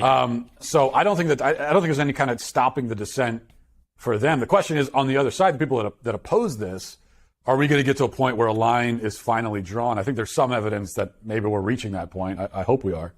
Well, maybe, but the inertia of progressivism within culture is really in fifth gear right now. I mean, as you pointed out, like 10 years ago, everybody on the left, almost everybody on the left, would have condemned a child drag show. So I just have to wonder, 5 years from now, maybe 10 years from now, where are we? You asked the question in the documentary of one subject. You said, what if I said I'm black? So are we going to be in a place where there's such thing as, and I know there still is on the margins, but in popular acceptance, is there going to be transracialism? Is there going to be, and again, I know there still are people out there, and you bring it up again in the documentary, where we're going to say, well, he believes he's disabled. So there's going to be a sizable contingent of people. More importantly, there's going to be a sizable contingent of apologists who say, yeah, you should cut off that person's arm because he believes he's disabled. We can keep going. Transracialism, furries or whatever, people believing they're pets. And again, you've brought this up. I'm just curious, do you think that's going, we're in fifth gear. And look, the inevitable one that everyone talks about is pedophilia. Are we moving to a place?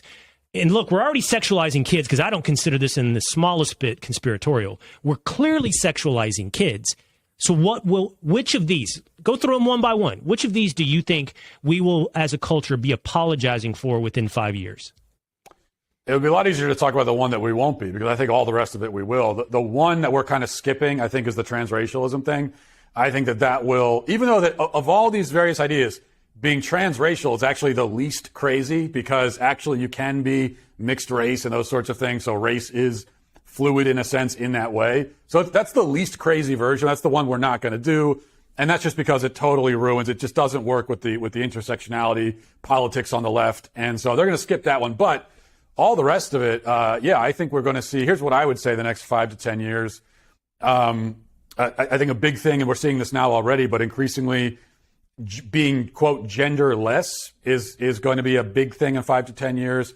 There are surgeons now who will do so-called gender nullification surgeries, where they just obliterate any semblance of sex. They'll just get rid of your sex organs and try to turn you into this kind of genderless alien sort of creature. And I think that's going to become increasingly popular.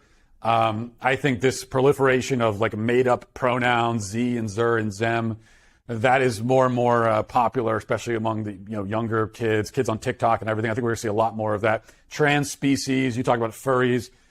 This is already starting to bubble up and become more of a trend among young kids.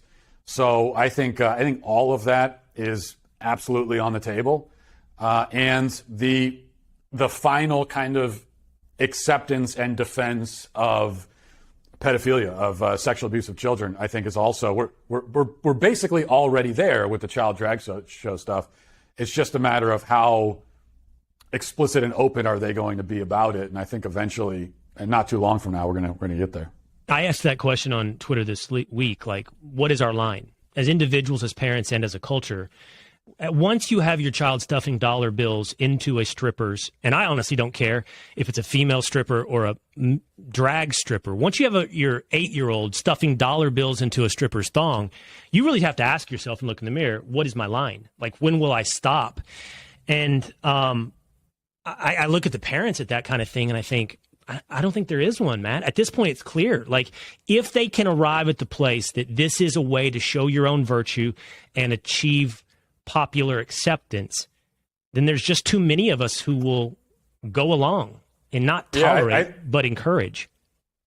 I think with the drag thing in particular, I mean, the interesting thing is to think of it this way. I mean, drag it's a form of burlesque performance. That's what it is. It's burlesque for men who are cross-dressing. Well, okay, let's just imagine for a second, keep everything the same, and let's just imagine that the men who are dressed as women actually are women. So these are female burlesque performers, like what you would find in Las Vegas or something. And there were kids involved giving dollar bills out. Everybody would agree that's wildly inappropriate. Of course you don't involve kids in that. And yet if you make the performers male, all of a sudden it's okay. It just doesn't make any sense at all. But I guess that's kind of the theme that we come back to. It's just what they're saying doesn't make any sense. Well, what's the handrail of sanity? Like, what do you grab to? What insulates the American culture? I don't know if there's anything that insulates us. I think that we can talk about insulating. One thing that we can do to try to rescue our kids and eventually society is to try to insulate our kids more than we are from a lot of this stuff. And some of that means, like, hey, maybe don't give your 10-year-old daughter or son a phone with unlimited, unregulated internet access where they could be exposed to all this stuff and there's no way for you to control it. But I do think broadly for, like, society, I even though, as you say, we're in fifth gear and the momentum isn't on our side right now, I do think that long term, this is a winnable battle, gender ideology in particular, because as we discovered while we were doing the film, it just wilts away and falls apart under the slightest scrutiny. And the only way that it continues to have this kind of dominance is that the people who know better refuse to say anything and refuse to ask the question. So we just have to get the normal, sane, rational people. I don't care if you call yourself conservative or not. Normal, sane, rational. You understand the difference between man and woman. We need to get everyone in that crowd to just stand up and draw that line and say, this is too far. Reality matters, truth matters, and that's it. You know, I have a couple more places, Matt, I want to go through really quickly. But look, I remember this from knowing you, again, I think almost a decade ago. But also I keep up with your work. And I also saw Jason Whitlock offer this friendly, constructive criticism of the documentary, wherein he said, you didn't bring faith into the documentary. I know, by the way, that's a huge part of your life and your worldview and your analysis of most things. But I actually agree with your choice to not tell this story through the lens of theology or faith because of what you just described, because you want to appeal to as many people as possible and make a rational, logical argument. And look, Matt, in the past, I have over-indexed in that direction. If I'm being self-critical and self-aware, I think I would have said my analysis of most of the world has over-indexed on a logical basis. I have to think that ultimately our only insulator is faith, because I don't know, and this isn't a criticism of the documentary, because I think you did it the right way, because if you had done it theologically, you could have been too easily dismissed. But ultimately, as a culture, I don't know if we can appeal to sanity and reality. We should, don't get me wrong, we should, but I just see too many would-be intelligent people willing to divorce themselves from those things, and I just don't know if there's any other salvation. And look, my audience knows this. I'm a work in progress when it comes to faith. I mean, as we all are. But I don't know, Matt, if there is any salvation to this type of, I've seen Jesse Kelly say this, you may have said this, this is Sodom and Gomorrah level stuff to sexualize kids. I don't know if there's any salvation outside of reaching for faith. I think it's not a either or. I think it's kind of a and also situation, because I agree with everything that you're saying, of course, as a person of faith myself, but I don't think we have to choose between truth and faith, truth and God. You know, I think that these all lead in the same direction, which is one of the reasons why, as you pointed out in this film, you know, we didn't end on a theological argument. We just wanted to appeal to the basic reality, the truth. And I think that truth ultimately all points in that direction, to the ultimate truth, you know, the divine truth. And so if you can get people kind of on the road, then at least that's a little bit of progress. And then you kind of take the next step. But first, there's just no hope of that if people are lost in total mental obliteration and confusion. You got to rescue them from that first. And one way to do that is you cannot give them any easy outs. And that's a big reason why we didn't end on a Bible quote or something like that. Because if we had done that, then it just becomes, the left can say, oh, you see, this is just, it's nothing but, this is just Christian. It's just religious. You have to be religious to disagree with us. And that's the escape hatch that I think they would have loved to have. We don't want to give them that. But once you can get people out of the confusion, and now it's time to take the next steps. I mean, that's why this documentary is only 90 minutes. You know, you can only do so much in 90 minutes. This is one part of the battle, but there's a lot more to be done, obviously. Okay, just a few more places. Do you think look, I know the Daily Wire is targeting young people and young conservatives righteously. Do you think, in making this argument, in all the arguments you made, I'm curious how you see your project. Look, take a guy like me, right? I come across a Matt Walsh tweet and I go, yeah, I freaking love that. That's logic, and it's harsh logic usually, and that's fair to say about a lot of your logic, right? I mean, it's plainly harsh. Sure. It's harsh in the way that the truth is harsh when it's laid out plainly. And by the way, your style is very interesting, Matt. And if you'll just grant me this little bit of opinion, I mean, you're really fairly neutral, like in your tone. For that professor to say, you know, I don't like your tone, you're really fairly neutral. You're very logic based, which to some people reads condescending. But I'm really curious, how do you think the project's going? Because your goal can't be to make Will Cain, or those that agree with Will Cain, or those that already agree with Matt Walsh, to pump their fist, right? Ultimately, your goal's got to be to win over the winnable people to the side of sanity. Do you think What Is a Woman does that? Does the entire, and I don't want to limit to the documentary, the book, your analysis, everything. And I'll throw myself in that as well. I mean, am I doing it? Are we winning over those who can be won to the side of sanity, or are we simply preaching to the choir? I think slowly but surely we are, but this is a long term. It's not something that's going to happen overnight. You're also not going to produce one piece of content, whether it's a film or a podcast or a book or anything, and just, the battle's won, right? I mean, we got to this point right now in our culture through the course of generations, and so logically to get out of it, probably going to take generations as well. And we also know that the momentum, as we talked about, is not on our side, and that's generational. That's true generationally as well. I mean, there's been you look at the increase in trans identification in the youngest generation as opposed to the old. It's like a 10 or 20-fold increase. Right. And there's every reason to think that momentum will kind of continue for a while, but we could slow it down. And even with this film, just taking the film by itself, I didn't know exactly what to expect. I thought that would resonate. I knew we had something that mattered and I was proud of. But it has already, from my vantage point, had more of an impact than I honestly thought that it would. And I've got a lot of emails and everything and reactions from people. Obviously, I can't even begin to read all of it, but just from what I have read and from talking to people, I've heard from a lot of people who tell me that the first thing they tell me is, I'm not a conservative, or I don't agree with you on most things, or even like, I really don't like you on almost everything else, but I really appreciated this film, and then going on from there. So right. I think that we've been able to connect with people on a broader kind of level. I should say, by the way, you're harsh, but somehow you're also fairly comedic. I mean, in the documentary, you have pulled off somehow those two qualities in a way that I don't know that I can name another person.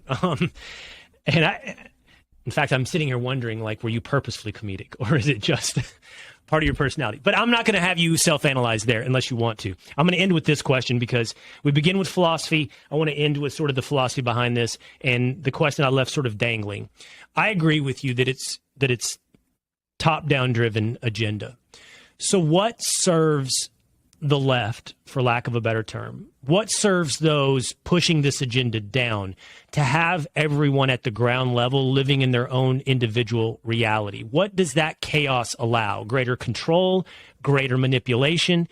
If everybody's out there living in their own truth, what does that do for those pushing it from the top? I do think it gives greater control and manipulation to the institutions, because one of the things that it does is it fractures and separates people from their families, from their communities. Like I was saying before, it kind of, on the left, it seems like there's this project of just destruction of everything, just destroy the family, the parental child bond, religions, the churches, all of that. And if we're all in our own universes, then naturally it's like everything. It's like two stars are not existing in the same solar system. They are perpetually being flown apart from one another. And so I think that's kind of part of the advantage of getting everybody in their own little universes. And the other thing is when people live their lives that way, they are more easily manipulated, because then it's all about, they often tend to be driven by kind of base instincts, and they're pursuing pleasure above everything else. It's like everything is very me focused. What makes me happy right now in the moment? Nobody else matters. And when you live your life that way, then once again, you're very easy to manipulate. It's like a Brave New World. I mean, you go back to this dystopian novels of the 20th century, and you see a lot of insight into that, how people, when they get away from morality, when they don't have connections with their families anymore, when they're very me-focused, self-centered, looking back within themselves, it becomes easy to kind of control them like sheep. And I think that's what we're seeing.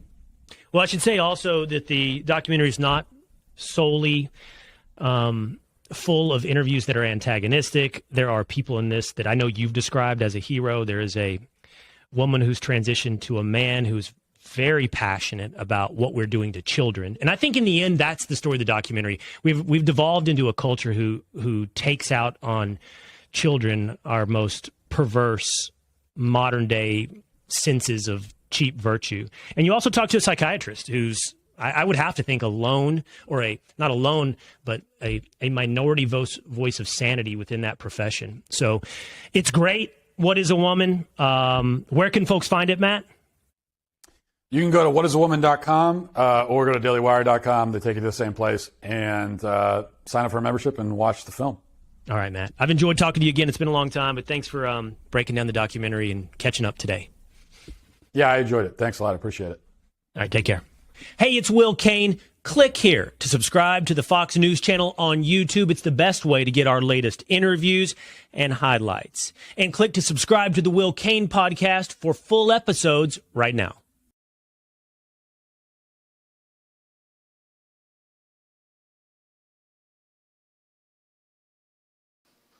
The Select Committee to investigate the January 6th attack on the United States Capitol will be in order. Without objection, the chair is authorized to declare the committee in recess at any point. Pursuant to House Deposition Authority Regulation 10, the chair announces the committee's approval to release the deposition material presented during tonight's hearing. Thanks to everyone watching tonight for sharing part of your evening to learn the facts and causes of the events leading up to and including the violent attack on January 6, 2021. Our democracy, electoral system, and country. I'm Benny Thompson, chairman of the January 6, 2021 committee. I was born, raised, and still live in Bolton, Mississippi, a town with a population of 521, which is midway between Jackson and Vicksburg, Mississippi, and the Mississippi River. I'm from a part of the country where people justified the actions of slavery, the Ku Klux Klan, and lynching. I'm reminded of that dark history as I hear voices today try and justify the actions of the insurrectionists on January 6, 2021. Over the next few weeks, hopefully you will get to know the other members, my colleagues up here, and me. We represent a diversity of communities from all over the United States, rural areas and cities, East Coast, West Coast, and the Heartland. All of us have one thing in common. We swore the same oath. That same oath that all members of Congress take upon taking office and afterwards every 2 years if they are reelected. We swore an oath to defend the Constitution against all enemies, foreign and domestic. The words of the current oath taken by all of us that nearly every United States government employee takes have their roots in the Civil War. Throughout our history, the United States has fought against foreign enemies to preserve our democracy, electoral system, and country. When the United States Capitol was stormed and burned in 1814, foreign enemies were responsible. Afterward, in 1862, when American citizens had taken up arms against this country, Congress adopted a new oath to help make sure no person who had supported the rebellion could hold a position of public trust. Therefore, Congresspersons and United States federal government employees were required for the first time to swear an oath to defend the Constitution against all enemies, foreign and domestic. That oath was put to test on January 6, 2021. The police officers who held the line that day honored their oath. Many came out of that day blooded and broken. They still bear those wounds, visible and invisible. They did their duty. They repelled the mob and ended the occupation of the Capitol. They defended the Constitution against domestic enemies so that Congress could return, uphold our own oath, and count your votes to ensure the transfer of power, just as we've done for hundreds of years. But unlike in 1814, it was domestic enemies of the Constitution who stormed the Capitol and occupied the Capitol, who sought to thwart the will of the people, to stop the transfer of power. And so they did, so at the encouragement of the President of the United States. The President of the United States trying to stop the transfer of power, a precedent that had stood for 220 years, even as our democracy had faced its most difficult tests. Thinking back again to the Civil War in the summer of 1864, the President of the United States believed we would be doomed to his bid for re-election. He believed his opponent, General George McClellan, would wave the white flag when it came to preserving the Union. But even with that grim fate hanging in the balance, President Lincoln was ready to accept the will of the voters, come what may. He made a quiet pledge. He wrote down the words, "This morning, as for some days past, it seems exceedingly probable that this administration will not be reelected. Then it will be my duty to so cooperate with the president-elect. It will be my duty." Lincoln sealed that memo and asked his cabinet secretaries to sign it sight unseen. He asked them to make the same commitment he did, to accept defeat if indeed defeat was the will of the people, to uphold the rule of law, to do what every president who came before him did and what every president who followed him would do, until Donald Trump. Donald Trump lost the presidential election in 2020. The American people voted him out of office. It was not because of a rigged system. It was not because of voter fraud. Don't believe me? Hear what his former Attorney General had to say about it. I warn those who watching that this contains strong language. No, just what I've been through. I had 3 discussions with the president that I can recall. One was on November 23rd, one was on December 1st, and one was on December 14th. And I've been through sort of the give and take of those discussions. And in that context, I made it clear I did not agree with the idea of saying the election was stolen and putting out this stuff, which I told the president was bullshit. And, I didn't want to be a part of it, and that's one of the reasons that went into me deciding to leave when I did.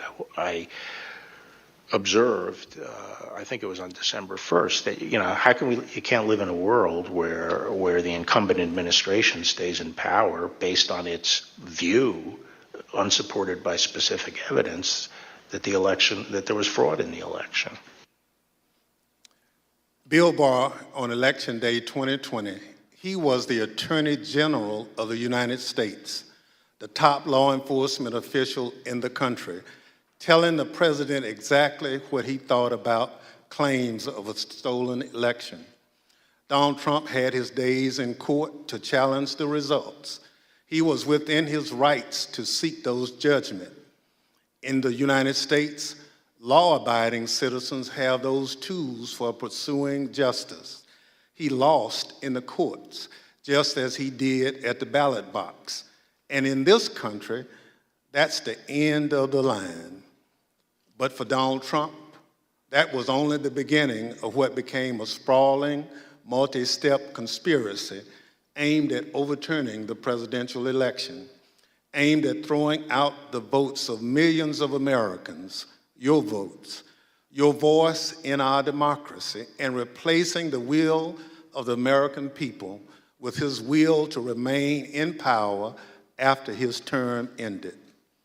Donald Trump was at the center of this conspiracy, and ultimately, Donald Trump, the President of the United States, spurred a mob of domestic enemies of the Constitution to march down the Capitol and subvert American democracy. Any legal jargon you hear about seditious conspiracy, obstruction of an official proceeding, conspiracy to defraud the United States boils down to this.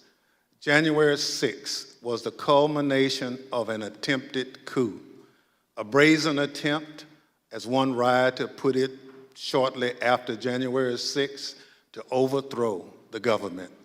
The violence was no accident. It represented Trump's last stand, most desperate chance to halt the transfer of power. Now, you may hear those words and think, this is just another political attack on Donald Trump by people who don't like him. That's not the case. My colleagues and I all wanted an outside independent commission to investigate January 6th, similar to what we had after 9/11. But after first agreeing to the idea, Donald Trump's allies in Congress put a stop to it. Apparently, they don't want January 6th investigated at all. And in the last 17 months, many of those same people have tried to whitewash what happened on January 6th, to rewrite history, call it a tourist visit, label it legitimate political discourse. Donald Trump and his followers have adopted the words of the songwriter, "Do you believe me or your lying eyes?" We can't sweep what happened under the rug. The American people deserve answers. So I come before you this evening, not as a Democrat, but as an American who swore an oath to defend the Constitution. The Constitution doesn't protect just Democrats or just Republicans. It protects all of us, we the people. And this scheme was an attempt to undermine the will of the people. So tonight, And over the next few weeks, we're going to remind you of the reality of what happened that day. But our work must do much more than just look backwards.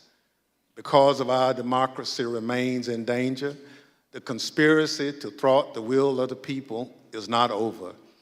There are those in this audience who thirst for power but have no love or respect for what makes America great: devotion to the Constitution, allegiance to the rule of law, our shared journey to build a more perfect union. January 6th and the lies that led to insurrection have put 2.5 centuries of constitutional democracy at risk. The world is watching what we do here. America has long been expected to be a shining city on the hill, a beacon of hope and freedom, a model for others when we are at our best. How can we play that role when our house is in such disorder? We must confront the truth with candor, resolve, and determination. We need to show that we are worthy of the gifts that are the birthright of every American. That begins here, and it begins now, with a true accounting of what happened and what led to the attack on our Constitution and our democracy. In this moment, when the dangers of our Constitution and our democracy loom large, nothing could be more important. Working alongside the public servants on this dais has been one of the greatest honors of my time in Congress. It's been a particular privilege to count as a partner in this effort and to count as a friend the gentlewoman from Wyoming, Ms. Cheney. She's a patriot, a public servant of profound courage, of devotion to her oath and the Constitution. It's my pleasure to recognize Ms. Cheney for her opening statement. Thank you very much, Mr. Chairman, and let me echo those words about the importance of bipartisanship and what a tremendous honor it is to work on this committee. Mr. Chairman, at 6:01 p.m. on January 6th, after he spent hours watching a violent mob besiege, attack, and invade our Capitol, Donald Trump tweeted, but he did not condemn the attack. Instead, he justified it. "These are the things and events that happen," he said, "when a sacred landslide election victory is so unceremoniously and viciously stripped away from great patriots who've been badly and unfairly treated for so long." As you will see in the hearings to come, President Trump believed his supporters at the Capitol, and I quote, "We're doing what they should be doing." This is what he told his staff as they pleaded with him to call off the mob, to instruct his supporters to leave. Over a series of hearings in the coming weeks, you will hear testimony, live and on video, from more than half a dozen former White House staff in the Trump administration, all of whom were in the West Wing of the White House on January 6th. You will hear testimony that, quote, "The president did not really want to put anything out calling off the riot or asking his supporters to leave." You will hear that President Trump was yelling and, quote, "really angry at advisors who told him he needed to be doing something more." And aware of the rioters' chance to hang Mike Pence, the president responded with this sentiment, quote, "Maybe our supporters have the right idea. Mike Pence, quote, deserves it." You will hear evidence that President Trump refused for hours to do what his staff, his family, and many of his other advisors begged him to do: immediately instruct his supporters to stand down and evacuate the Capitol. Tonight, you will see never-before-seen footage of the brutal attack on our Capitol, an attack that unfolded while a few blocks away, President Trump sat watching television in the dining room next to the Oval Office. You will hear audio from the brave police officers battling for their lives and ours, fighting to defend our democracy against a violent mob Donald Trump refused to call off. Tonight and in the weeks to come, you will see evidence of what motivated this violence, including directly from those who participated in this attack. You will see video of them explaining what caused them to do it. You will see their posts on social media. We will show you what they have said in federal court. On this point, there is no room for debate. Those who invaded our Capitol and battled law enforcement for hours were motivated by what President Trump had told them, that the election was stolen and that he was the rightful president. President Trump summoned the mob, assembled the mob, and lit the flame of this attack. You will also hear about plots to commit seditious conspiracy on January 6th, a crime defined in our laws as conspiring to overthrow, put down, or destroy by force the government of the United States, or to oppose by force the authority thereof. Multiple members of two groups, the Oath Keepers and the Proud Boys, have been charged with this crime for their involvement in the events leading up to and on January 6th. Some have pled guilty. The attack on our Capitol was not a spontaneous riot. Intelligence available before January 6th identified plans to, quote, invade the Capitol, occupy the Capitol, and take other steps to halt Congress's count of electoral votes that day. In our hearings to come, we will identify elements of those plans, and we will show specifically how a group of Proud Boys led a mob into the Capitol building on January 6th.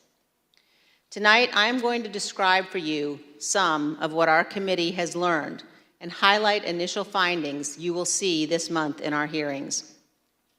As you hear this, all Americans should keep in mind this fact. On the morning of January 6th, President Donald Trump's intention was to remain President of the United States, despite the lawful outcome of the 2020 election and in violation of his constitutional obligation to relinquish power. Over multiple months, Donald Trump oversaw and coordinated a sophisticated 7-part plan to overturn the presidential election and prevent the transfer of presidential power. In our hearings, you will see evidence of each element of this plan. In our second hearing, you will see that Donald Trump and his advisors knew that he had in fact lost the election. But despite this, President Trump engaged in a massive effort to spread false and fraudulent information to convince huge portions of the US population that fraud had stolen the election from him. This was not true. Jason Miller was a senior Trump campaign spokesman. In this clip, Miller describes a call between the Trump campaign's internal data expert and President Trump a few days after the 2020 election. I was in the Oval Office, and at some point in the conversation, Matt Oskowski, who is the lead data person, was brought on. And I remember he delivered to the president pretty blunt terms that he was going to lose. And that was based, Mr. Miller, on Matt and the data team's assessment of the sort of county by county, state by state results as reported? Correct. Alex Cannon was one of President Trump's campaign lawyers. He previously worked for the Trump Organization. One of his responsibilities was to assess allegations of election fraud in November 2020. Here is one sample of his testimony discussing what he told White House Chief of Staff Mark Meadows. I remember a call with Mr. Meadows, where Mr. Meadows was asking me what I was finding and if I was finding anything. And I remember sharing with him that we weren't finding anything that would be sufficient to change the results in any of the key states. When was that conversation? Probably in November, mid to late November. I think it was before my child was born. And what was Mr. Meadows' reaction to that information? I believe the words he used were, "So there's no there there." There's no there. The Trump campaign's general counsel, Matt Morgan, gave similar testimony. He explained that all of the fraud allegations and the campaign's other election arguments taken together and viewed in the best possible light for President Trump could still not change the outcome of the election. President Trump's Attorney General Bill Barr also told Donald Trump his election claims were wrong. Repeatedly told the president in no uncertain terms that I did not see evidence of fraud and that would have affected the outcome of the election. And frankly, a year and a half later, I haven't seen anything to change my mind on that. Attorney General Barr also told President Trump that his allegations about Dominion voting machines were groundless. I saw absolutely zero basis for the allegations, but they were made in such a sensational way that they obviously were influencing a lot of people, members of the public, that there was this systemic corruption in the system and that their votes didn't count and that these machines controlled by somebody else were actually determining it, which was complete nonsense. And it was being laid out there. And I told them that it was crazy stuff and they were wasting their time on that. And it was doing a grave disservice to the country. But President Trump persisted, repeating the false Dominion allegations in public at least a dozen more times, even after his Attorney General told him they were, quote, complete nonsense. And after Barr's resignation on December 23rd, the acting Attorney General who replaced him, Jeff Rosen, and the acting deputy, Richard Donahue, told President Trump over and over again that the evidence did not support allegations he was making in public. Many of President Trump's White House staff also recognized that the evidence did not support the claims President Trump was making. This is the president's daughter commenting on Bill Barr's statement that the department found no fraud sufficient to overturn the election. How did that affect your perspective about the election when Attorney General Barr made that statement? It affected my perspective. I respect Attorney General Barr. So I accepted what he was saying. As you will hear on Monday, the president had every right to litigate his campaign claims, but he ultimately lost more than 60 cases in state and federal courts. The president's claims in the election cases were so frivolous and unsupported that the president's lead lawyer, Rudy Giuliani, not only lost the lawsuits, his license to practice law was suspended. Here's what the court said of Mr. Giuliani. Giuliani communicated demonstrably false and misleading statements to courts, lawmakers, and the public at large in his capacity as lawyer for former President Donald J. Trump and the Trump campaign in connection with Trump's failed effort at re-election in 2020. As you will see in great detail in our hearings, President Trump ignored the rulings of our nation's courts. He ignored his own campaign leadership, his White House staff, many Republican state officials. He ignored the Department of Justice and the Department of Homeland Security. President Trump invested millions of dollars of campaign funds purposely spreading false information, running ads he knew were false, and convincing millions of Americans that the election was corrupt and that he was the true president. As you will see, this misinformation campaign provoked the violence on January 6th. In our third hearing, you will see that President Trump corruptly planned to replace the Attorney General of the United States so the U.S. Justice Department would spread his false stolen election claims. In the days before January 6th, President Trump told his top Justice Department officials, quote, "Just say the election was corrupt and leave the rest to me and the Republican congressman." Senior Justice Department officials, men he had appointed, told him they could not do that because it was not true. So President Trump decided to replace them. He offered Jeff Clark, an environmental lawyer at the Justice Department, the job of acting Attorney General. President Trump wanted Mr. Clark to take a number of steps, including sending this letter to Georgia and 5 other states, saying the U.S. Department of Justice had, quote, identified significant concerns that may have impacted the outcome of the election. This letter is a lie. The Department of Justice had, in fact, repeatedly told President Trump exactly the opposite, that they had investigated his stolen election allegations and found no credible fraud that could impact the outcome of the election.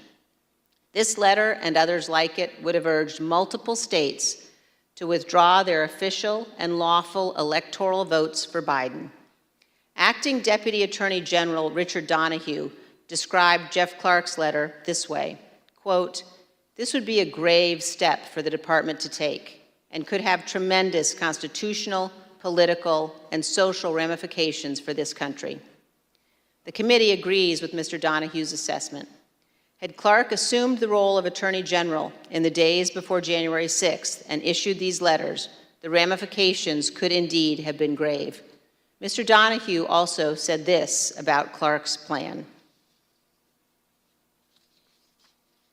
And I recall toward the end saying, what you're proposing is nothing less than the United States Justice Department meddling in the outcome of a presidential election. In our hearings, you will hear firsthand how the senior leadership of the Department of Justice threatened to resign, how the White House counsel threatened to resign, and how they confronted Donald Trump and Jeff Clark in the Oval Office. The men involved, including Acting Attorney General Jeff Rosen and Acting Deputy Attorney General Richard Donoghue, were appointed by President Trump. These men honored their oaths of office, they did their duty, and you will hear from them in our hearings. By contrast, Jeff Clark has invoked his Fifth Amendment privilege against self-incrimination and refused to testify. Representative Scott Perry, who is also involved in trying to get Clark appointed as Attorney General, has refused to testify here. As you will see, Representative Perry contacted the White House in the weeks after January 6th to seek a presidential pardon. Multiple other Republican congressmen also sought presidential pardons for their roles in attempting to overturn the 2020 election. In our 4th hearing, we will focus on President Trump's efforts to pressure Vice President Mike Pence to refuse to count electoral votes on January 6th. Vice President Pence has spoken publicly about this. President Trump is wrong. I had no right to overturn the election. The presidency belongs to the American people and the American people alone. And frankly, there is no idea more un-American than the notion that any one person could choose the American president.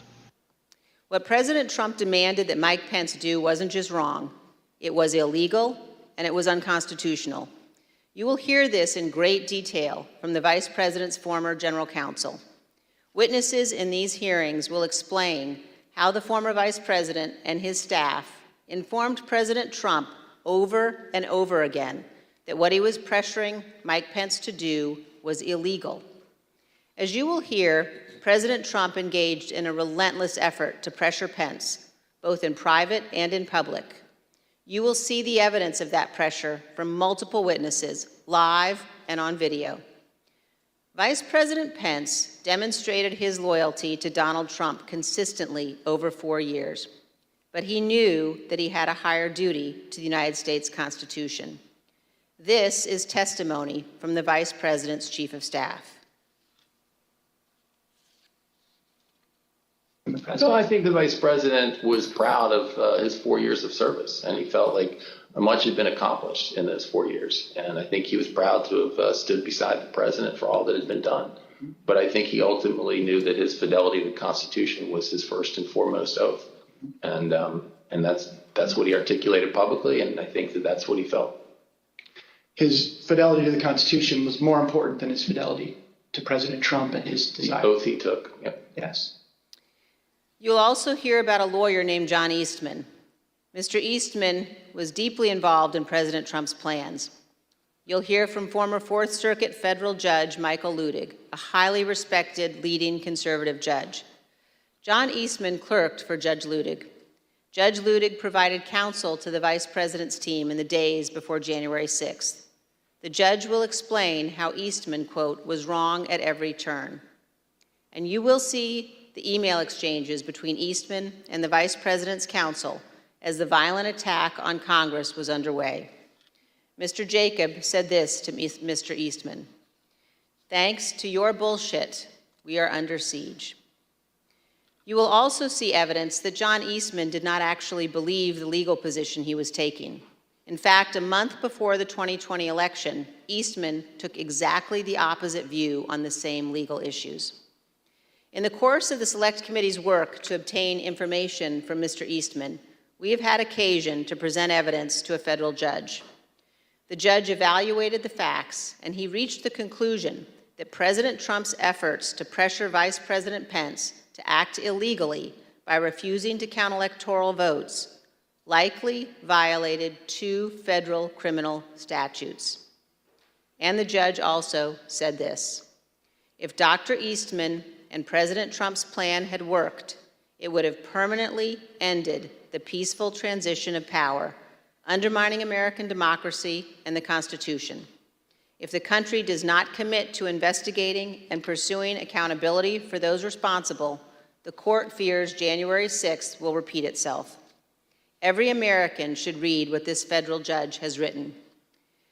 The same judge, Judge Carter, issued another decision on Tuesday night, just this week, indicating that John Eastman and other Trump lawyers knew that their legal arguments had no real chance of success in court, but they relied on those arguments anyway to try to, quote, overturn a Democratic election. And you will hear that while Congress was under attack on January 6th and the hours following the violence, the Trump legal team in the Willard Hotel War Room continued to work to halt the count of electoral votes. In our 5th hearing, you will see evidence that President Trump corruptly pressured state legislators and election officials to change election results.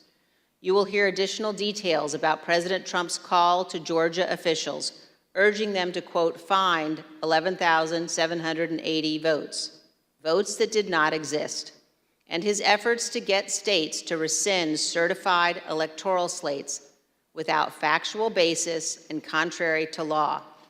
You will hear new details about the Trump campaign and other Trump associates' efforts to instruct Republican officials in multiple states to create intentionally false electoral slates and transmit those slates to Congress, to the Vice President, and the National Archives, falsely certifying that Trump won states he actually lost.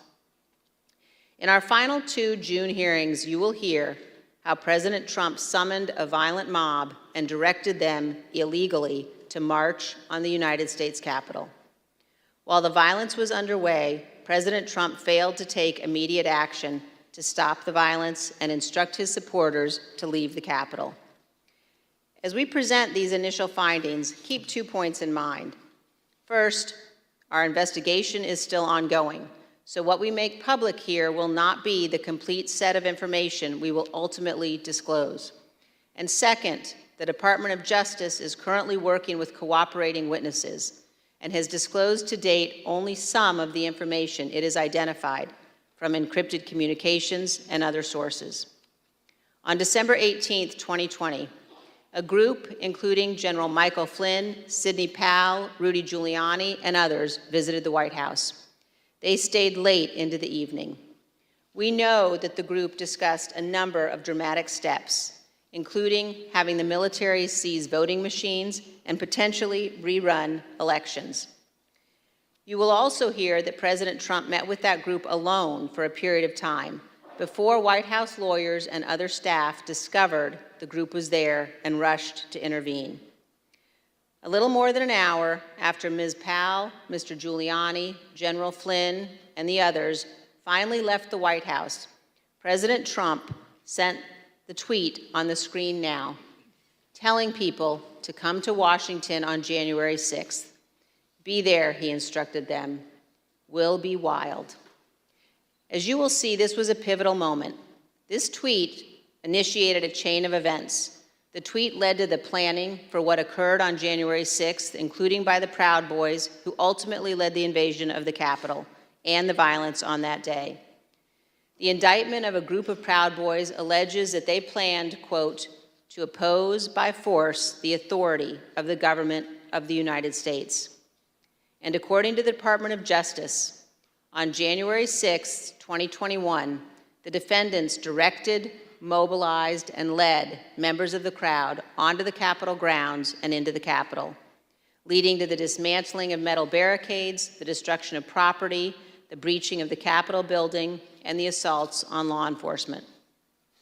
Although certain former Trump officials have argued that they did not anticipate violence on January 6th, the evidence suggests otherwise. As you will see in our hearings, the White House was receiving specific reports in the days leading up to January 6th, including during President Trump's Ellipse rally, indicating that elements in the crowd were preparing for violence at the Capitol.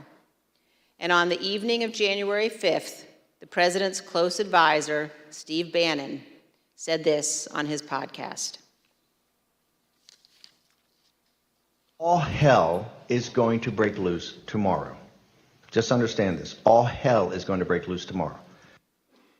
As part of our investigation, we will present information about what the White House and other intelligence agencies knew and why the Capitol was not better prepared. But we will not lose sight of the fact that the Capitol Police did not cause the crowd to attack. And we will not blame the violence that day, violence provoked by Donald Trump, on the officers who bravely defended all of us. In our final hearing, you will hear a moment-by-moment account of the hours-long attack from more than half a dozen White House staff, both live in the hearing room and via videotaped testimony. There's no doubt that President Trump was well aware of the violence as it developed. White House staff urged President Trump to intervene and call off the mob. Here is a document written while the attack was underway by a member of the White House staff, advising what the president needed to say. Quote, anyone who entered the Capitol without proper authority should leave immediately. This is exactly what his supporters on Capitol Hill and nationwide were urging the president to do. He would not. You will hear that leaders on Capitol Hill begged the president for help, including Republican leader McCarthy, who was, quote, scared, and called multiple members of President Trump's family after he could not persuade the president himself. Not only did President Trump refuse to tell the mob to leave the Capitol, he placed no call to any element of the United States government to instruct that the Capitol be defended. He did not call his Secretary of Defense on January 6th. He did not talk to his Attorney General. He did not talk to the Department of Homeland Security. President Trump gave no order to deploy the National Guard that day, and he made no effort to work with the Department of Justice to coordinate and deploy law enforcement assets. But Vice President Pence did each of those things. For example, here is what General Milley, the chairman of the Joint Chiefs of Staff, testified to this committee. There were 2 or 3 calls with Vice President Pence. He was very animated, and he issued very explicit, very direct, unambiguous orders. There was no question about that. And I can get you the exact quotes, I guess, from some of our records somewhere, but he was very animated, very direct, very firm, and to Secretary Miller. Get the military down here, get the Guard down here, put down this situation, etc. By contrast, here is General Milley's description of his conversation with President Trump's Chief of Staff, Mark Meadows, on January 6th. He said, we have to kill the narrative that the Vice President is making all the decisions. We need to establish the narrative that that the president is still in charge and that things are steady or stable or what's that thing. I immediately interpret that as politics, politics, politics. Red flag for me personally, no action, but I remember it distinctly. And you will hear from witnesses how the day played out inside the White House, how multiple White House staff resigned in disgust, and how President Trump would not ask his supporters to leave the Capitol. It was only after multiple hours of violence that President Trump finally released a video instructing the riotous mob to leave. And as he did so, he said to them, quote, "We love you, and you're very special." You will also hear that in the immediate aftermath of January 6th, members of the president's family, White House staff, and others tried to step in to stabilize the situation, quote, to land the plane before the presidential transition on January 20th. You will hear about members of the Trump cabinet discussing the possibility of invoking the 25th Amendment and replacing the President of the United States. Multiple members of President Trump's own cabinet resigned immediately after January 6th. One member of the cabinet suggested that the remaining cabinet officers needed to take a more active role in running the White House and the administration. But most emblematic of those days is this exchange of texts between Sean Hannity and former President Trump's press secretary, Kayleigh McEnany. Sean Hannity wrote, in part, "Key now, no more crazy people, no more stolen election talk. Yes, impeachment and 25th Amendment are real. Many people will quit." Ms. McEnany responded in part, "Love that. That's the playbook." The White House staff knew that President Trump was willing to entertain and use conspiracy theories to achieve his ends. They knew the president needed to be cut off from all of those who had encouraged him.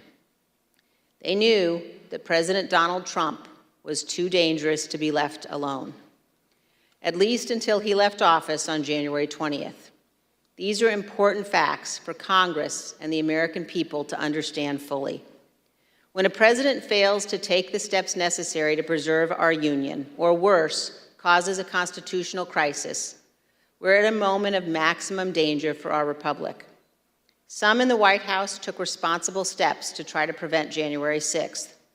Others egged the president on. Others, who could have acted, refused to do so. In this case, the White House counsel was so concerned about potentially lawless activity that he threatened to resign multiple times.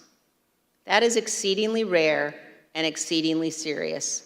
It requires immediate attention, especially when the entire team threatens to resign. However, in the Trump White House, it was not exceedingly rare, and it was not treated seriously. This is a clip of Jared Kushner addressing multiple threats by White House counsel Pat Cipollone and his team of lawyers to resign in the weeks before January 6th. Jared, are you aware of instances where Pat Cipollone threatened to resign? I kind of, like I said, my interest at that time was on trying to get as many pardons done. And I know that, he was always, him and the team were always saying, oh, we're going to resign. We're not going to be here if this happens, if that happens. So I kind of took it up to just be whining, to be honest with you. Whining. There's a reason why people serving in our government take an oath to the Constitution. As our founding fathers recognized, democracy is fragile. People in positions of public trust are duty-bound to defend it, to step forward when action is required. In our country, we don't swear an oath to an individual or a political party. We take our oath to defend the United States Constitution. And that oath must mean something. Tonight, I say this to my Republican colleagues who are defending the indefensible. There will come a day when Donald Trump is gone, but your dishonor will remain. Finally, I ask all of our fellow Americans, as you watch our hearings over the coming weeks, please remember what's at stake. Remember the men and women who have fought and died so that we can live under the rule of law, not the rule of men. I ask you to think of the scene in our Capitol Rotunda on the night of January 6th.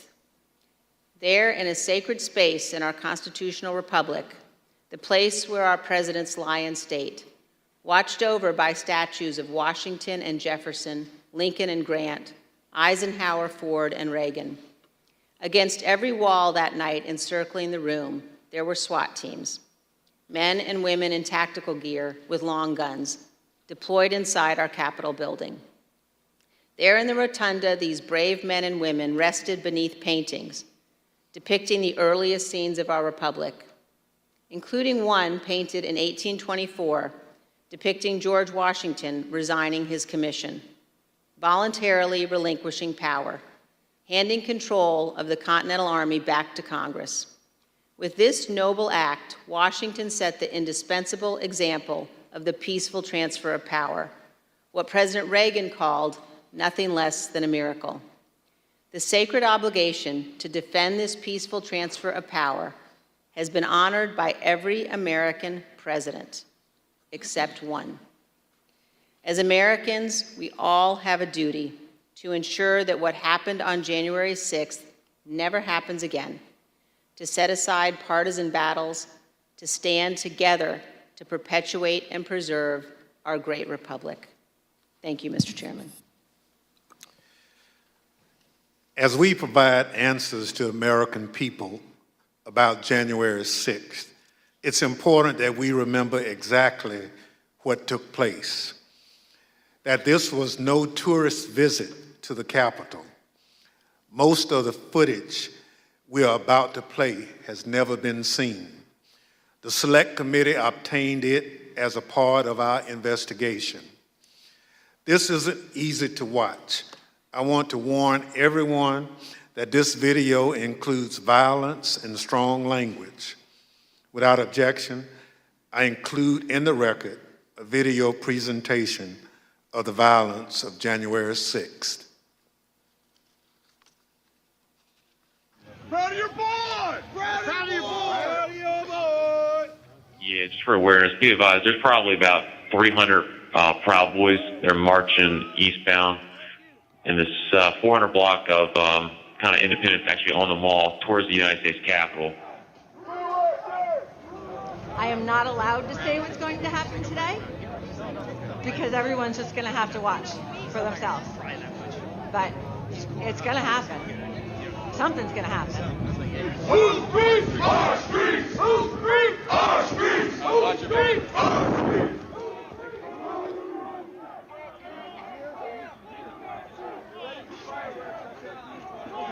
Hurt you.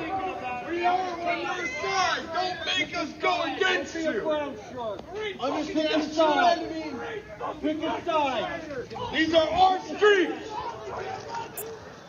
$20 a picture.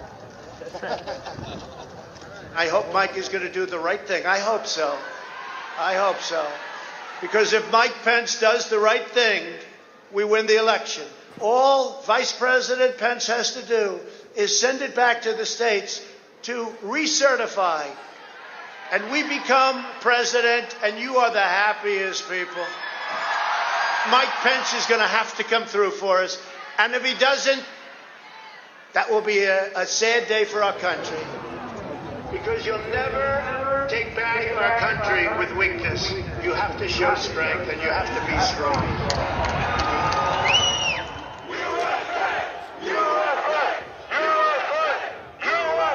Cruiser 50, it does look like we're going to have an ad hoc march stepping off here. There's a crowd surge heading east. We love Trump! We love Trump! We love Trump! We love Trump! We love Trump! We love Trump! We love Trump! Mike Pence, I hope you're going to stand up for the good of our Constitution and for the good of our country. And if you're not, I'm going to be very disappointed in you. I will tell you right now.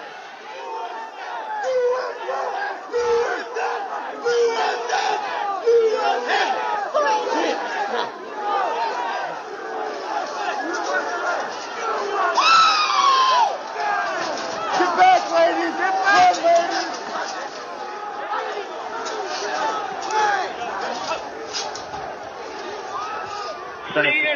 Priority. We just had protesters. Peace circle, breach the line.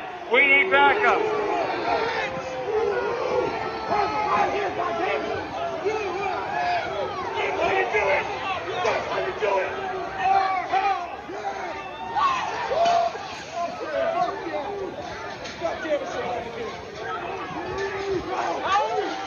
Madam Speaker, the Vice President and the United States Senate.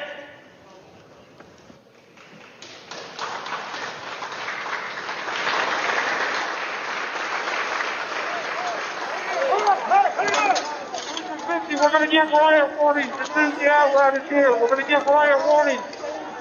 We're going to try to get compliance, but this is now effectively a riot. 49 hours declaring it a riot. 5 to 50 be advised, Capitol Police 1 advised they're trying to breach and get into the Capitol. I copy.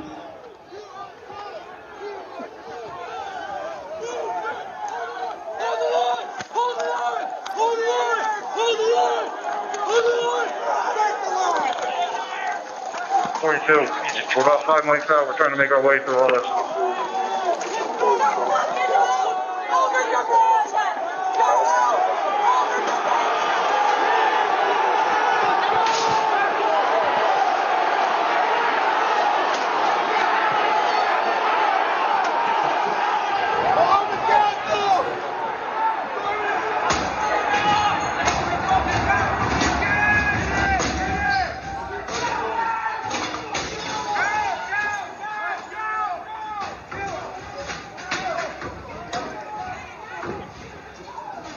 We have a breach of the Capitol!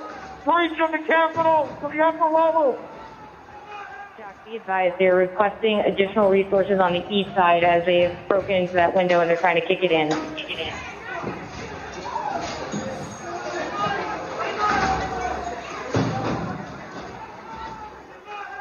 Without objection, the chair declares the House in recess pursuant to Clause 12B of Rule 1. Mike Pence didn't have the courage to do what should have been done to protect our country and our Constitution, giving states a chance to certify a corrected set of facts, not the fraudulent or inaccurate ones which they were asked to previously certify. U.S. demands the truth. Bring out Pence. Bring out Pence. Bring out Pence.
Can't hold this, we're gonna get too many fucking people. Look at this fucking vantage point, man. We're fucked.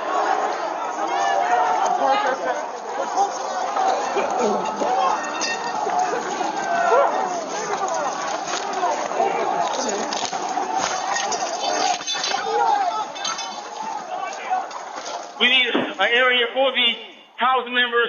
They're all walking over now through the tunnels.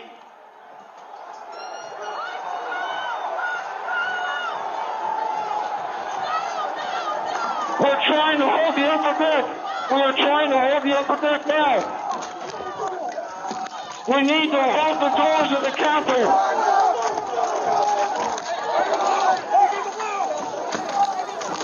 I need court support.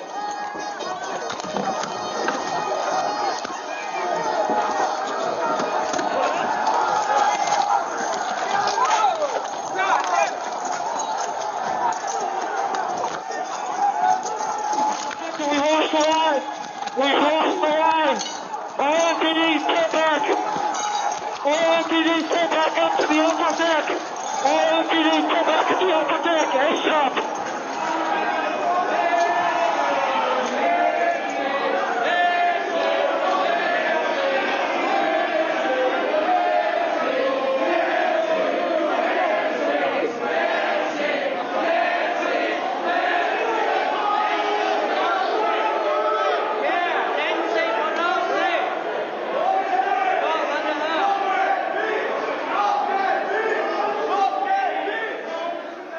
Cruiser 50, be advised that Capitol Police is going to start moving their resources inside.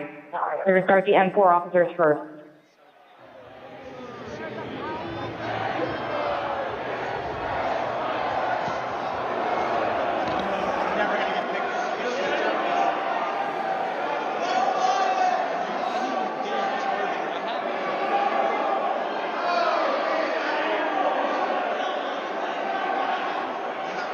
Okay, H208 with 4 members. The door's barricaded. There's people flooded the hallways outside. We have no way out. In fact, officers still remaining on the house floor, on the third floor, to use the subways themselves. It's time to evacuate so we can secure the members on the other side. Copy. It's up to us people now, the American people. What are you ready to do? One more time. What are you ready to do? And whatever it takes, I'll lay my life down if it takes. Absolutely. That's why we showed up today. Bring her out here! Hey! We're coming in if you don't bring her out! Fuck you, son of a bitch! You back up! I have myself on back. Don't even try. Get him up! Get him up! Officers down! Get him up! Get him up! Get him up! Hold up! Get him up!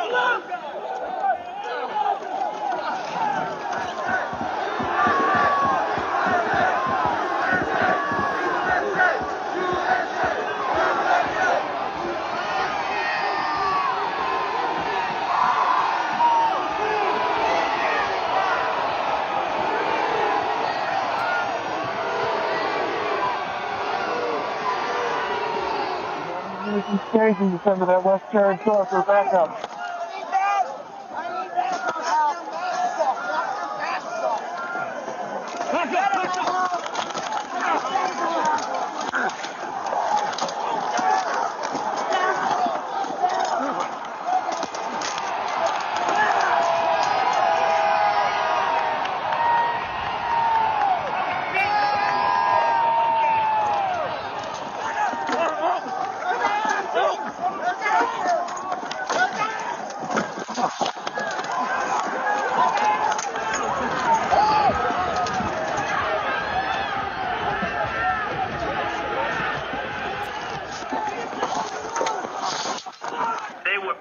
People. These were great people.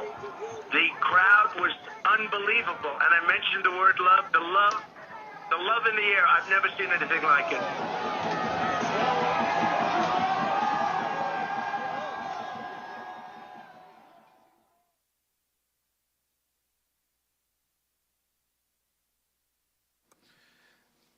Pursuant to the order of the committee of tonight, the chair declares the committee in recess for a period of approximately 10 minutes.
committee will be in order.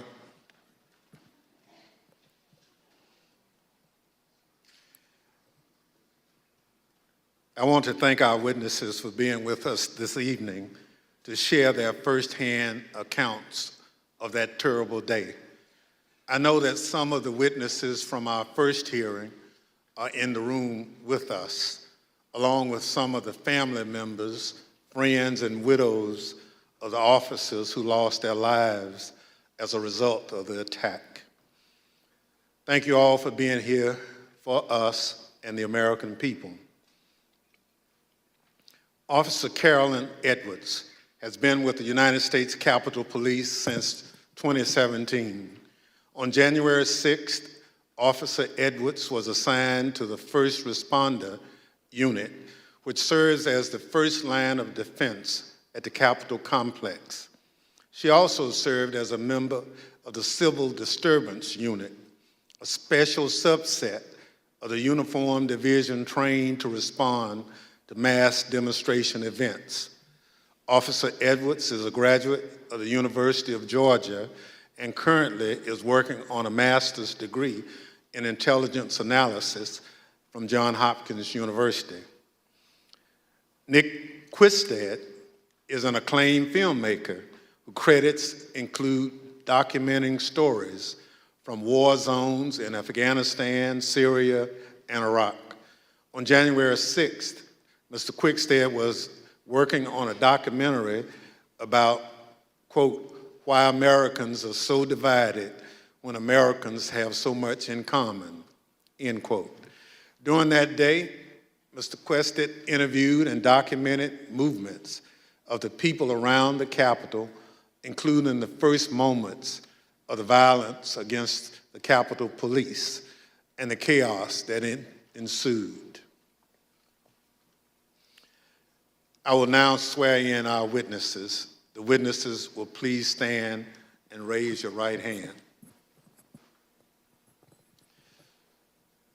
Do you swear and affirm under penalty of perjury that the testimony you're about to give is the truth, the whole truth, and nothing but the truth, so help you God?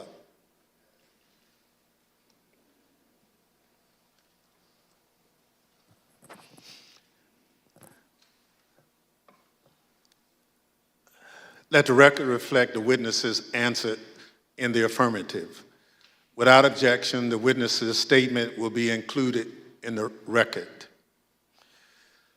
Pursuant to Section 5C8 of House Resolution 503, I recognize myself for questioning. As you saw just a few minutes ago, the Proud Boys instigated the first breach of the Capitol just before 1:00 p.m., where rioters pushed over barricades near the Peace Circle at the foot of the Capitol. Our two witnesses tonight were both there at the time of that first breach. Officer Edwards was standing with other officers behind a line of bike racks that marked the perimeter of the Capitol grounds. She bravely tried to prevent an angry crowd from advancing on the Capitol. Unfortunately, she was overrun and knocked unconscious as the crowd advanced on the Capitol. Mr. Quickstead was a few yards away from Officer Edwards, taking footage of the Proud Boys as part of his work on a documentary film. Most of his footage has never been shown publicly before we shared it this evening. Officer Edwards, I'd like to start by asking if you could tell us why you believe it's important for you to share your story this evening with the committee and the American public. Please, your microphone. Well, thank you, Mr. Chairman. I really appreciate it, and thank you to the committee for having me here to testify. I was called a lot of things on January 6, 2021 and the days thereafter. I was called Nancy Pelosi's dog, called incompetent, called a hero, and a villain. I was called a traitor to my country, my oath, and my Constitution. In actuality, I was none of those things. I was an American, standing face to face with other Americans, asking myself how many times, many times, how we had gotten here. I had been called names before, but never had my patriotism or duty been called into question. I, who got up every day, no matter how early the hour or how late I got in the night before, to put on my uniform and to protect America's symbol of democracy. I, who spent countless hours in the baking sun and freezing snow to make sure that America's elected officials were able to do their job. I, whose literal blood, sweat, and tears were shed that day defending the building that I spent countless holidays and weekends working in.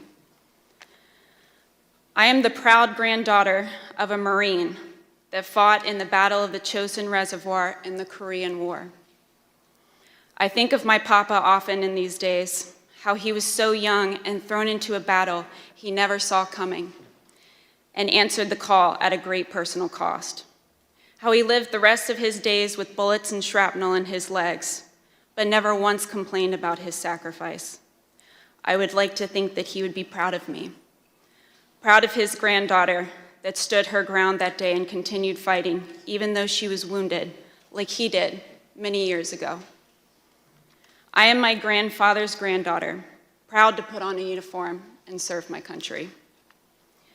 They dared to question my honor. They dared to question my loyalty. And they dared to question my duty. I am a proud American, and I will gladly sacrifice everything to make sure that the America my grandfather defended is here for many years to come. Thank you. Officer Edwards, your story and your service is important, and I thank you for being here tonight. Ms. Quickstead, I also like to ask you to introduce yourself. Can you tell us how you found yourself in Washington, D.C. on January 6th, 2021?